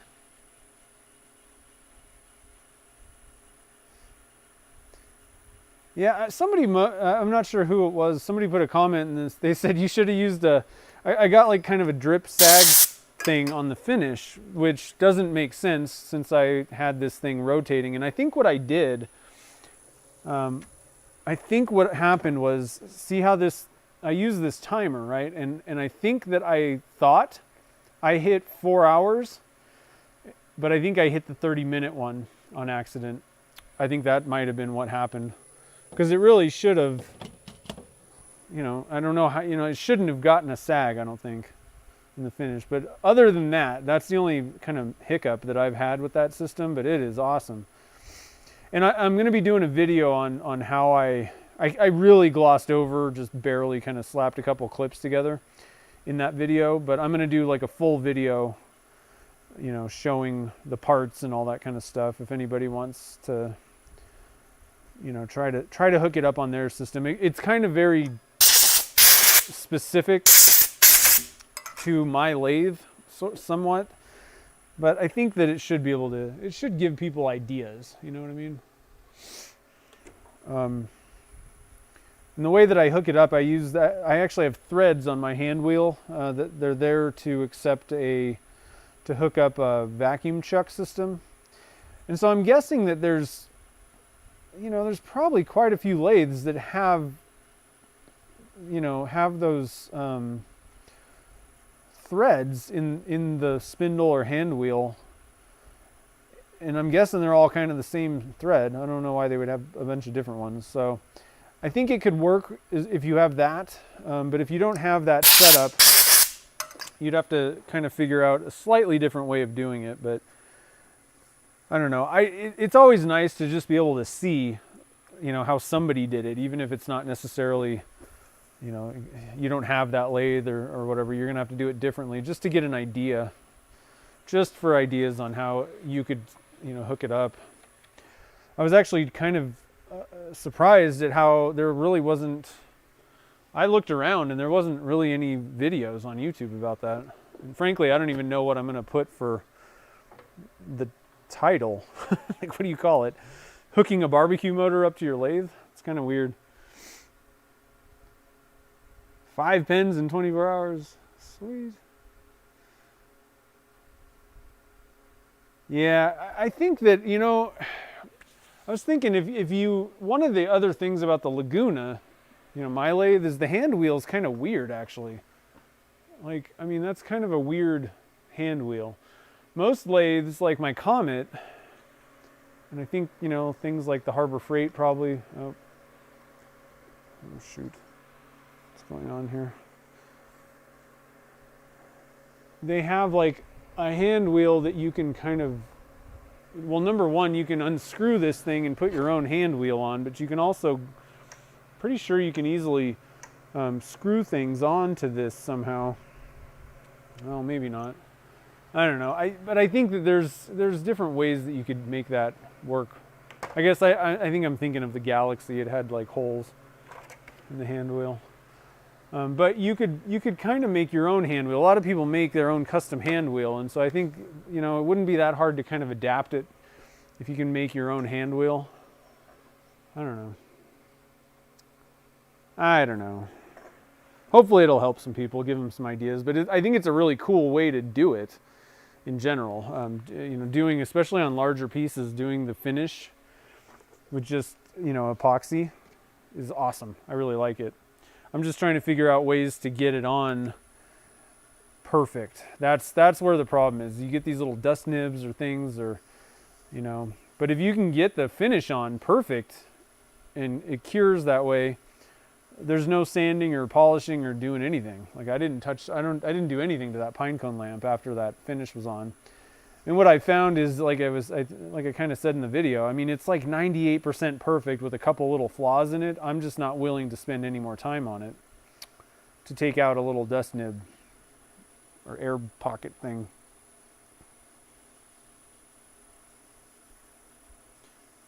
Hey, no problem, Super Incognito. Have a good one. Oh, I guess I don't need to. I got to do a CA finish. Usually I wouldn't have wet sand. I don't need to wet sand that. Let's try this off here. Nothing wrong with going up to the 750 there, but I don't need to wet sand it. So I'm just going to do what I did before. I'm going to use this little piece of 500 just kind of as like the final step before we put the finish on. Okay.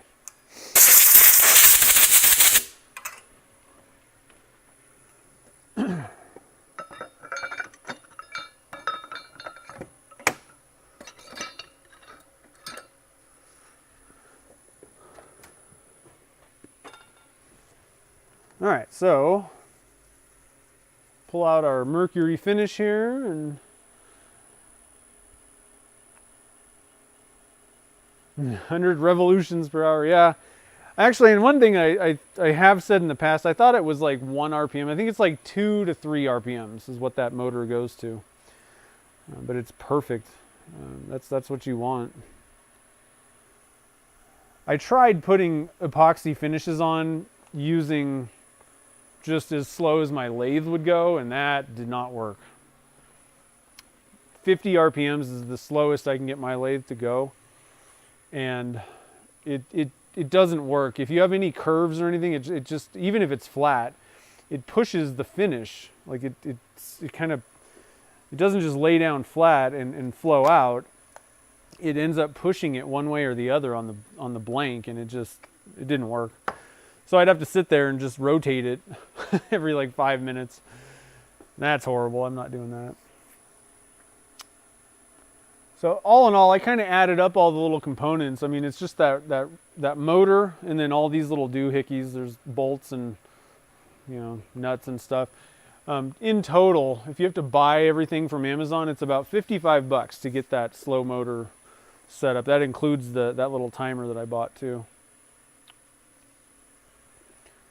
Not too bad. $50, you know.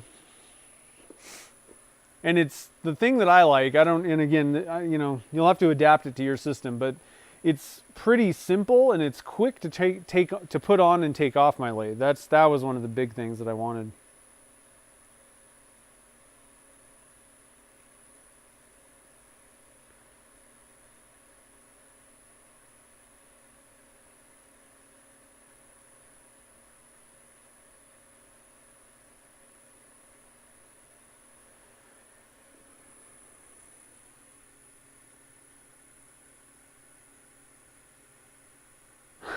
Nicholas, yeah, I know it's tough to get work done and watch. Like I feel bad because I don't get a chance to watch other people that do streams and stuff.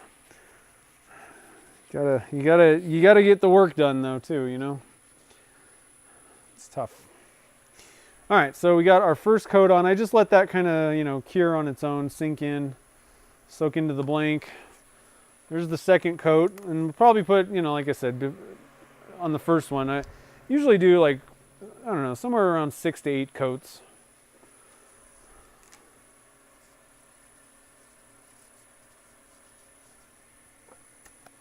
And I spray in between with the mercury accelerator.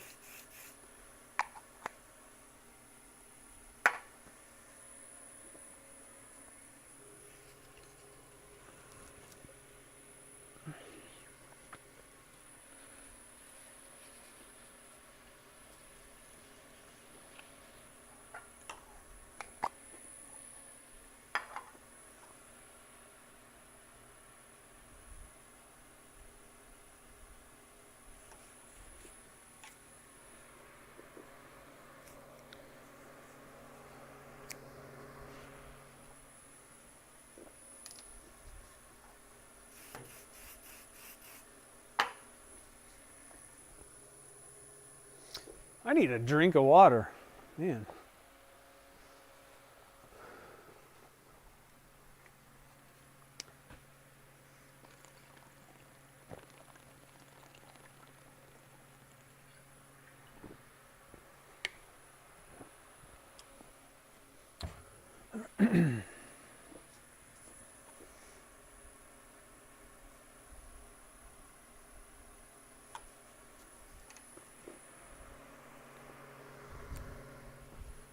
All right, I don't know how many coats we put on at this point.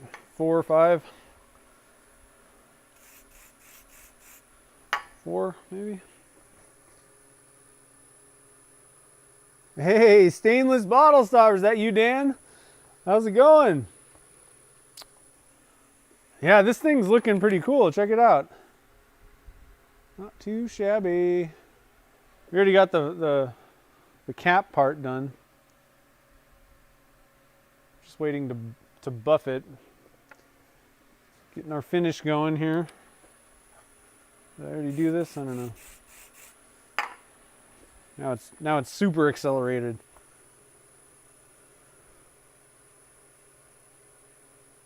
All right, how you doing, buddy?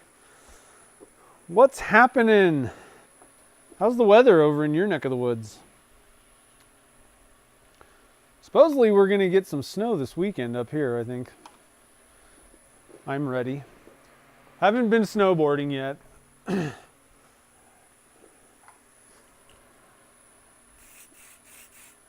I haven't really wanted to figure out how to deal with the reservation system with the all that stuff. So the snow's not amazing yet. I wasn't enough motivation for me to even worry about it yet. Did I spray this? Yeah, we're good. All right, so we'll put on like 1 or 2 more coats. Something like that, and then sand, polish, buff. Yeah, I bet. 18 inches, nice. Yeah, I'm ready for a couple feet of snow. We need some of that over here.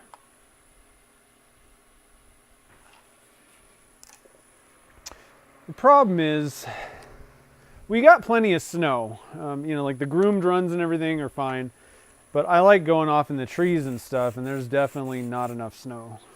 Like, well, and then the other problem that I have also with the ski resorts is I don't really like going up when there's only like 30% or 50% of the mountain open, because that way then everybody's on the same runs, and it's just not really worth my time. Especially now. I'm not really interested in crowds. So, did you see the hammer, Dan? I think you did. Check out the hammer. Hammer time. This thing turned out cool. I kind of screwed up the drilling again, but other than that, everything turned out good. This is gonna go to my dad for Christmas, by the way.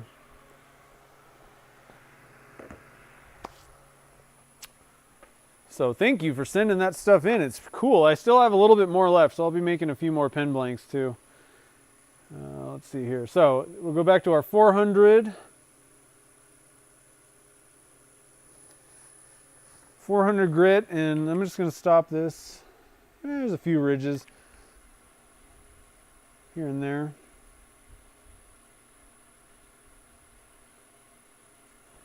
So again, all the shiny, those are low spots. You want to make sure that you've gotten all the low spots out.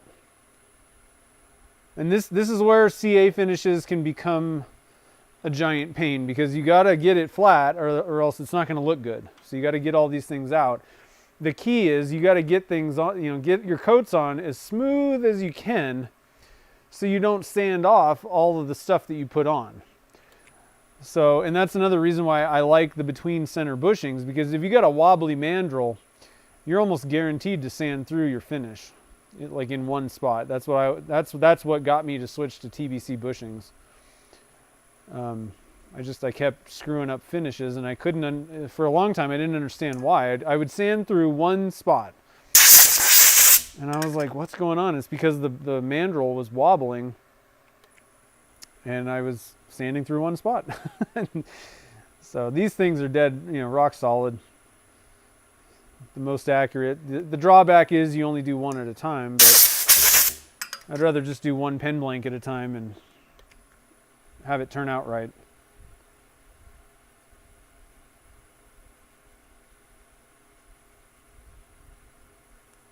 All right, I think that should be pretty good. I got a couple little spots there. I'm just going to kind of do a little bit of that, do a little bit of that.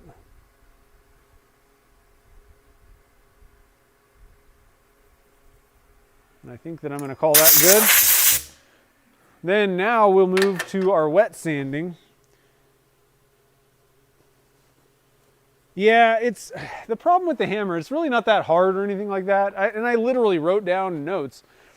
But the problem that I had was everything's good, except I didn't account for. I just measured the entire rod, threaded rod, not thinking that part of it has to stick out. So I drilled like two inches in, and then I got done and I went, oh, that's not right. It's just one of those things. I think the next time, so I've done it twice. I made 2 of them, and the next time it's going to be no problem at all.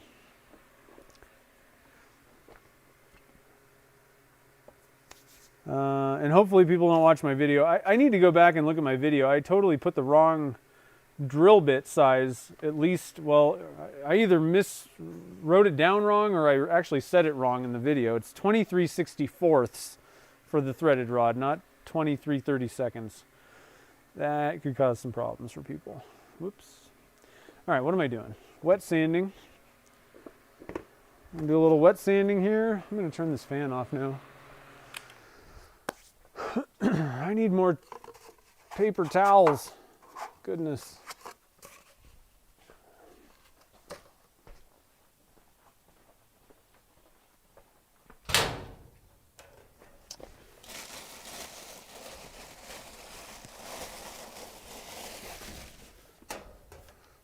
Good thing I got paper towels. Man, they were out of paper towels and toilet paper and everything at Costco a couple weeks ago. I was like, seriously, people?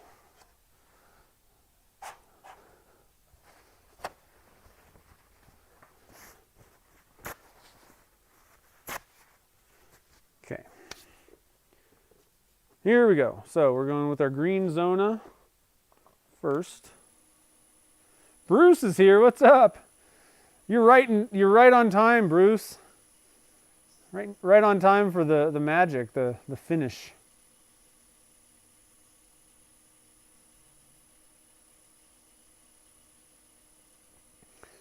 So I'm going to be making a Junior George pen out of this, fountain pen.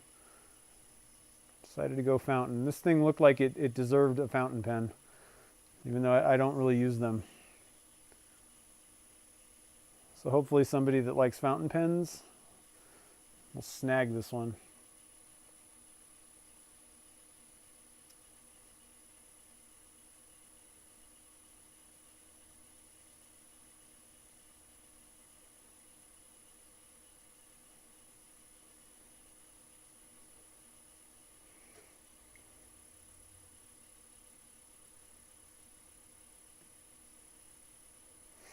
All right, so I'm going to stop and I'm going to get down and look, get this light angled so I can see the scratches. Just make sure that I don't have 400 grit scratches still. They all look like even. And it's looking good. So we'll go up to our gray.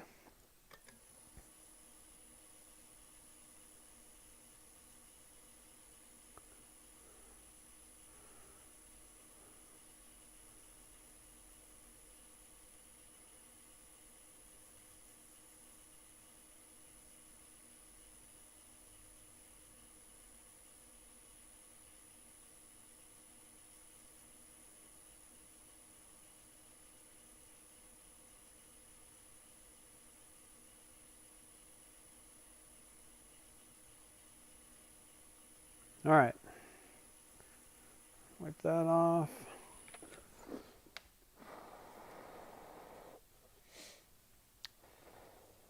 One more little look. It looks pretty good to me.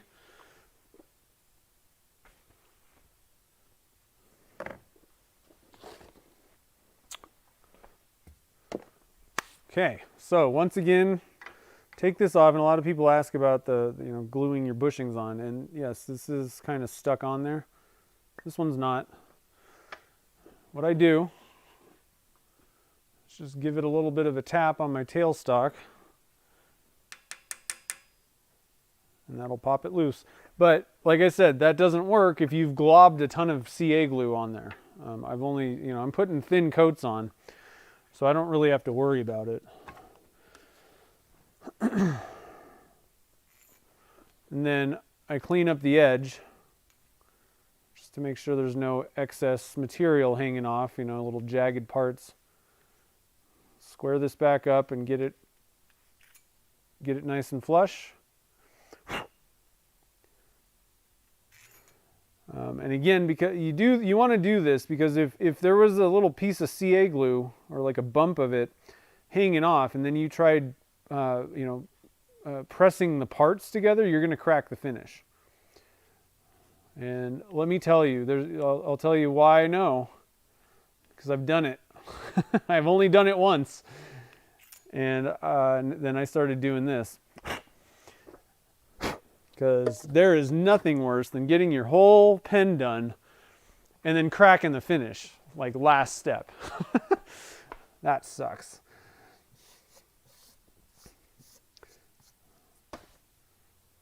So pull your mandrel out of the trash and use it to clean up the edge there.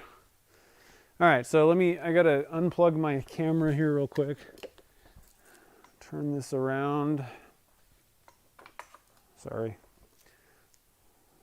Mr. Toad's Wild Ride. Zoom out a little bit. Walk in front of the camera. All right, so we're over at the buffing wheels. We're going to start with Triple E, the reddish brown one, and then White Diamond. Turn our light on here. I need a longer light thing. What I'd like is to have this thing like right over here, but someday I'll find the right thing.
Flip that around.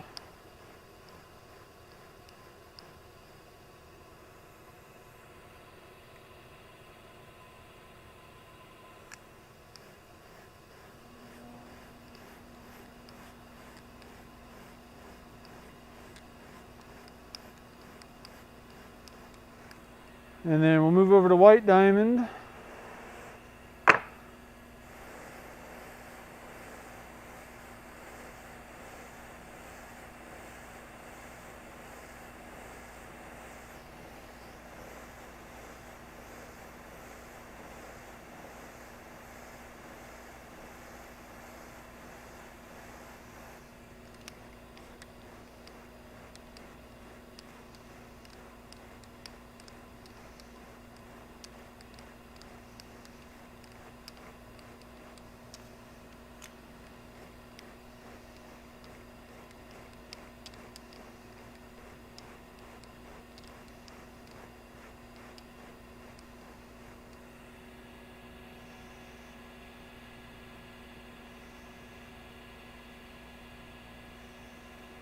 There's a couple areas that don't have a whole lot of the mica powder in there. It's kind of weird.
All right, white diamond again.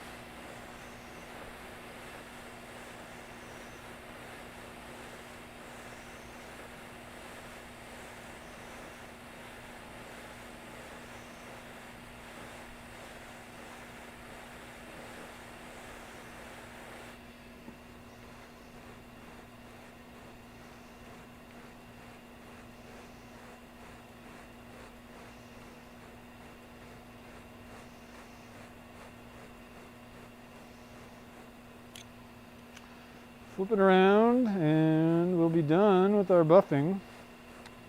I could go over to and put on the car polish wheel, but this thing's looking pretty glossy already, so I think I'm pretty happy with it.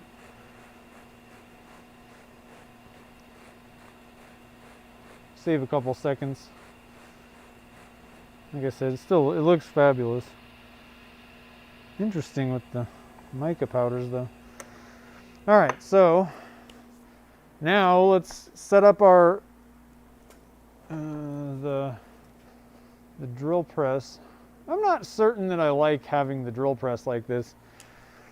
You know what I might switch to, I have one of the Harbor Freight arbor presses, the bigger ones. I think I might actually switch to that thing. I just don't like having to move the table and take it, I like having, usually I like having that set up for drilling pen blanks or something. I don't know. It works. It's not bad. But I think I might switch it out. All right, so it's all set up. It's ready to go. It is nice I think what I'd like to have is just a dedicated thing that I don't have to switch over for mounting, for assembling pens. I would just rather not have to switch it.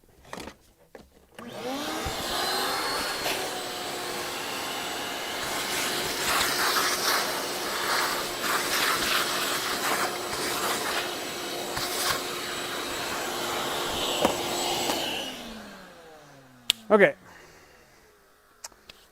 Let's see here. I'm going to go get some gloves on. Put my mask where it should be. Let me put a couple things away real quick here before I forget.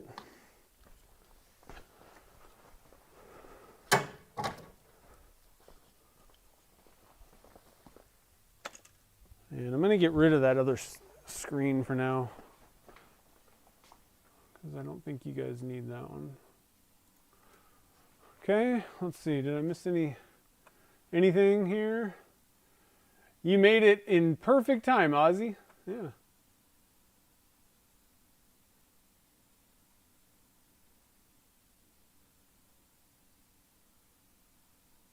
Okay, I don't think I missed any questions. If I missed something, let me know. Put this thing away, get my gloves on. I like to put gloves on so I don't get like fingerprints all over the nice glossy pen.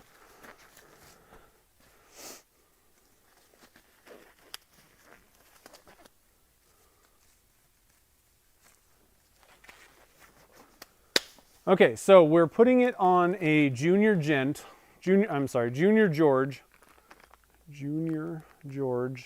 And there's a link in the show notes already where you can get this on Turner's Warehouse. This one is a fountain pen style. I'm going to bring that camera in closer here. But you can switch them out. That's one of the nice things about the Junior kits. To switch between rollerball and fountain is basically just like one little component. And so let's say you bought the rollerball version of this. If you had a customer that wanted the fountain pen version, I think that the fountain pen part, I think you can just order that separately for about, I think it was $7.50 or so. So pretty cool. It gives you a lot of options. That's why I like these kits. Some of them can be a little bit more expensive than others.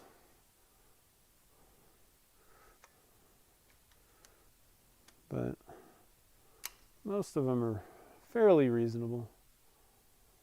Okay. So, and this is what I was talking about. So the nib part, the only difference is, you know, there's this section with the fountain thing. The rollerball is just a different, you know, you buy a different section piece that has the rollerball. That's the only difference between them. All right, I haven't done this for a while, so let me think about what I'm doing here.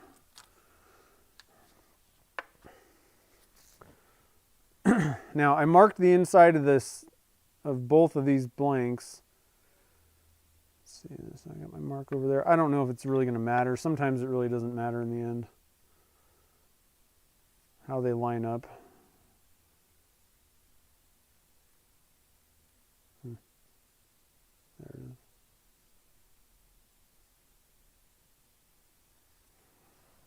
I gotta go look under this high intensity light real quick. I can't see my mark.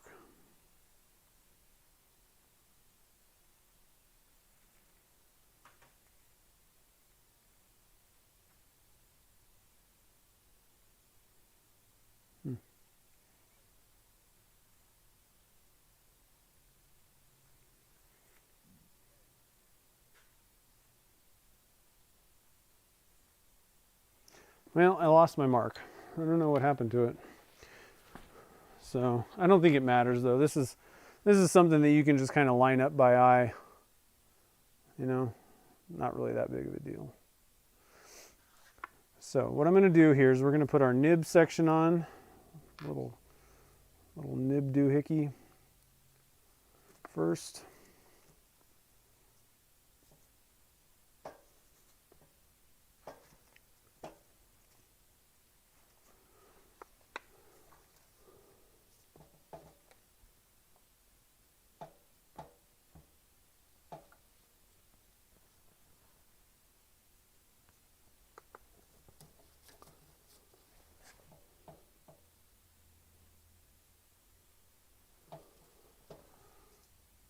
All right, we got that one. Put on the back end of this guy.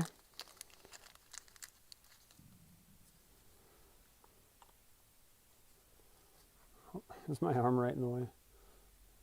Probably is.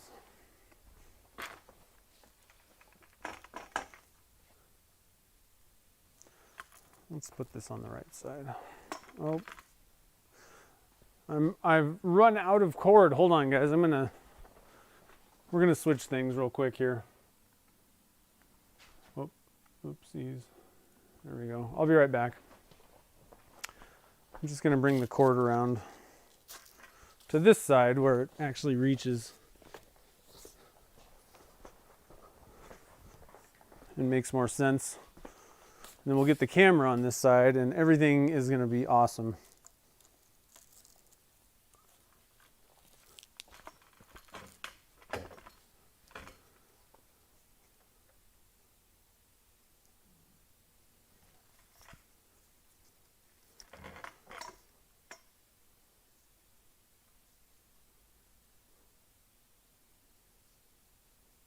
Okay.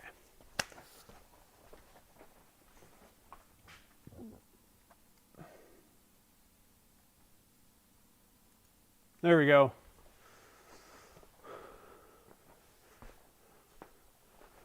Now I can do this without my hand being too much in the way. Maybe this one is, but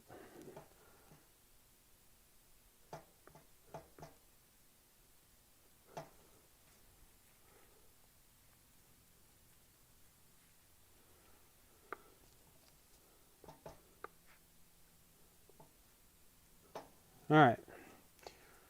So we got that all done. Now I'm going to put this together, screw that in, and we're just going to line this up and figure out which way we want this to be. So the cap on.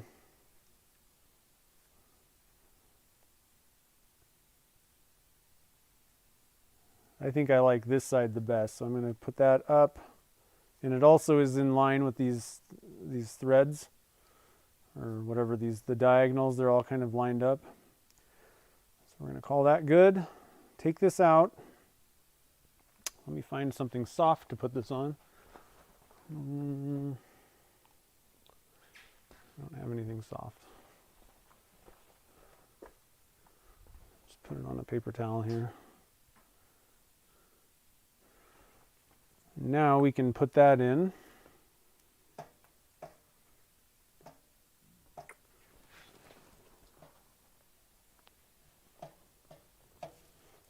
Okay. Let's make sure that we did this right.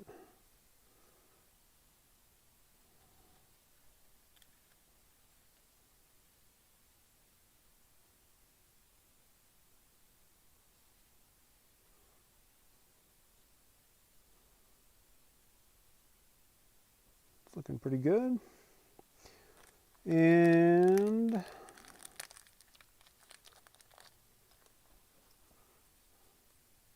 kind of looks like a candy cane or something.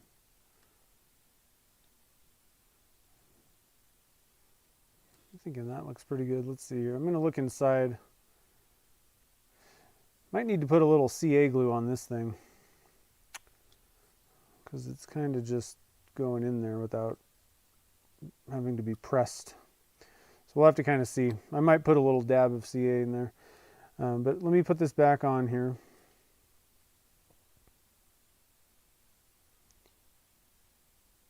Yeah. I'm just looking where the fountain nib is. It's like sitting right there. So I think what I'm going to do is we're going to put this thing like right there in line with it. And then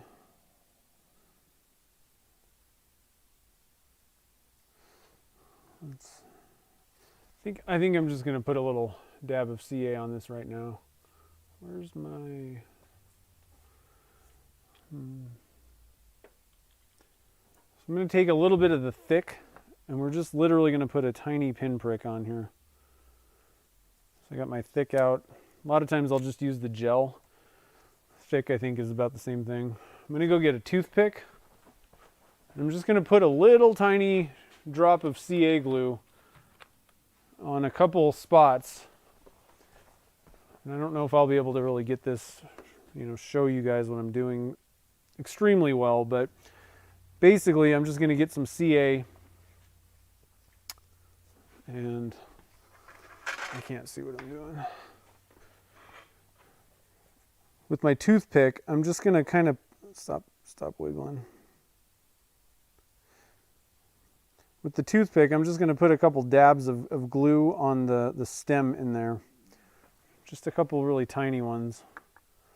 Just to kind of give it, something to...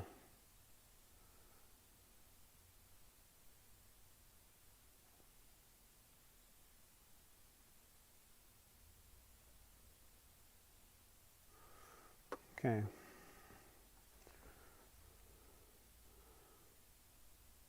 Am I on the camera? I'm just going to kind of wipe that right there. I'm going to get another one.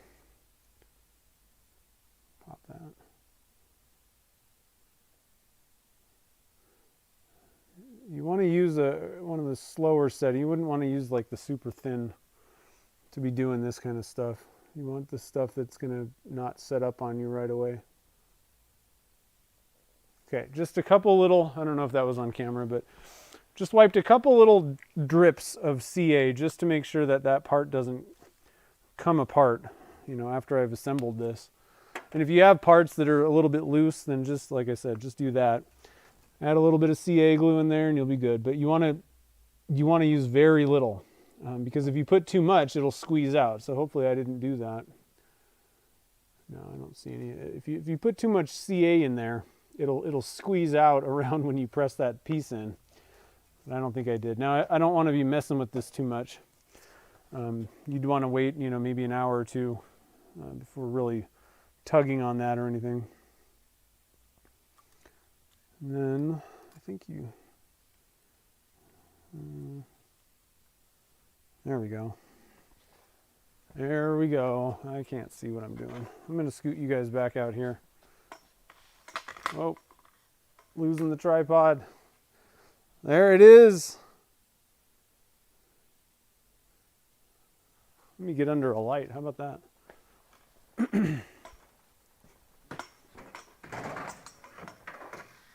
Dragging my camera all over creation here. Hold on real quick, guys. Tripod leg is somehow messed up. Okay, there we go. Over in here. I know this is a good angle. Hold on. Let me get a light. Helps to have a light.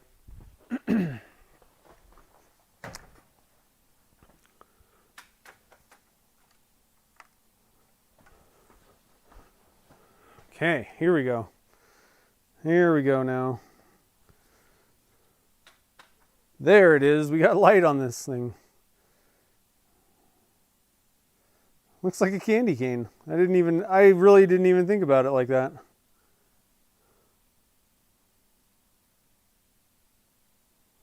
Pretty cool. I'll unscrew this guy. So here's your fountain pen. And then if you're making a fountain pen, you just need to put in there's a couple different ways to go about this. Inside the fountain part, you either just pop there's like a little ink thing that you can just pop onto there. Kind of the easiest way to go. And these both come in the kit. So I'll show you guys, just in case you haven't made a fountain pen kit. So you got this doohickey full of ink, and you just, let me take these out of the baggies. This is kind of like a disposable ink thing. And there's like a little tab in there. And you'll just need to push that in until it punctures, and then you got fountain pen ink that way, and you can just replace it whenever you run out. Or, and I think this is probably the smarter way to go,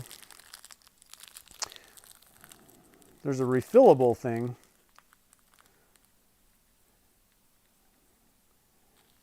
And frankly, I don't even know exactly how this works, but I think you stick it in the inkwell and then draw it up to fill it. And then, and then you just, same thing, you just pop it into the little tab there. Okay, so, and I don't even do anything with these.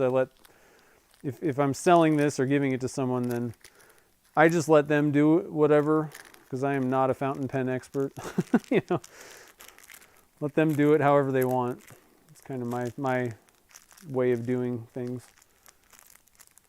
Let me put this back in the bags. One other little thing before I call this good. One thing that I recommend if you're going to be doing these with, kits that have, especially on these like rollerball and fountain pen kits, highly recommend grab a little bit of wax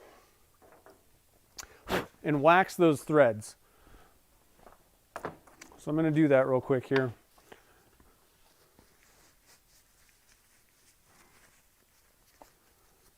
Got a little can of Renaissance wax over here. Okay, so the section, and this goes for roller balls or whatever, this piece that's going to screw into your body, this is the thing that they're going to have to screw and unscrew every single time they want to, replace the ink. And they typically squeak. Let me put this by my, hear that? This one's not that bad, but put a little bit of wax on those threads, and they're going to not only be a little bit smoother, but they won't squeak. And some of these things, I mean, it's ridiculous. Like I would be, if I bought a pen, I mean, we sell these things for a couple bucks, right? If I bought a pen that was like $100 and every time I had to unscrew the thing, it squeaked, I would be mad. So put a little bit of that wax on there. No squeaks, and it's even smoother. Same thing goes on the bottom. There you go. Did you hear that? That's annoying. Customers are going to be like, oh, it is the smoothest operating pen ever. Put a little bit of the wax on there. Sorry, I'm not on camera. That waxed up. And then, oh,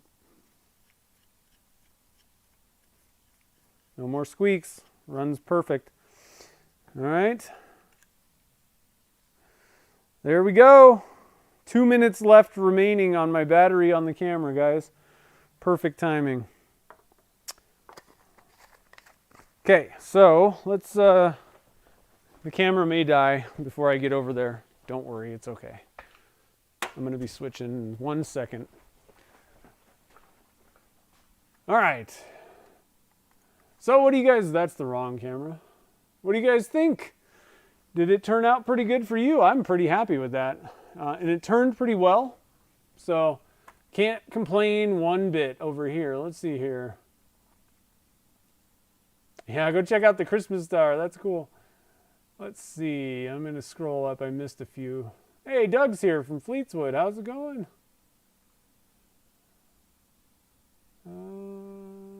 Spinning a butternut bowl. Let's see here.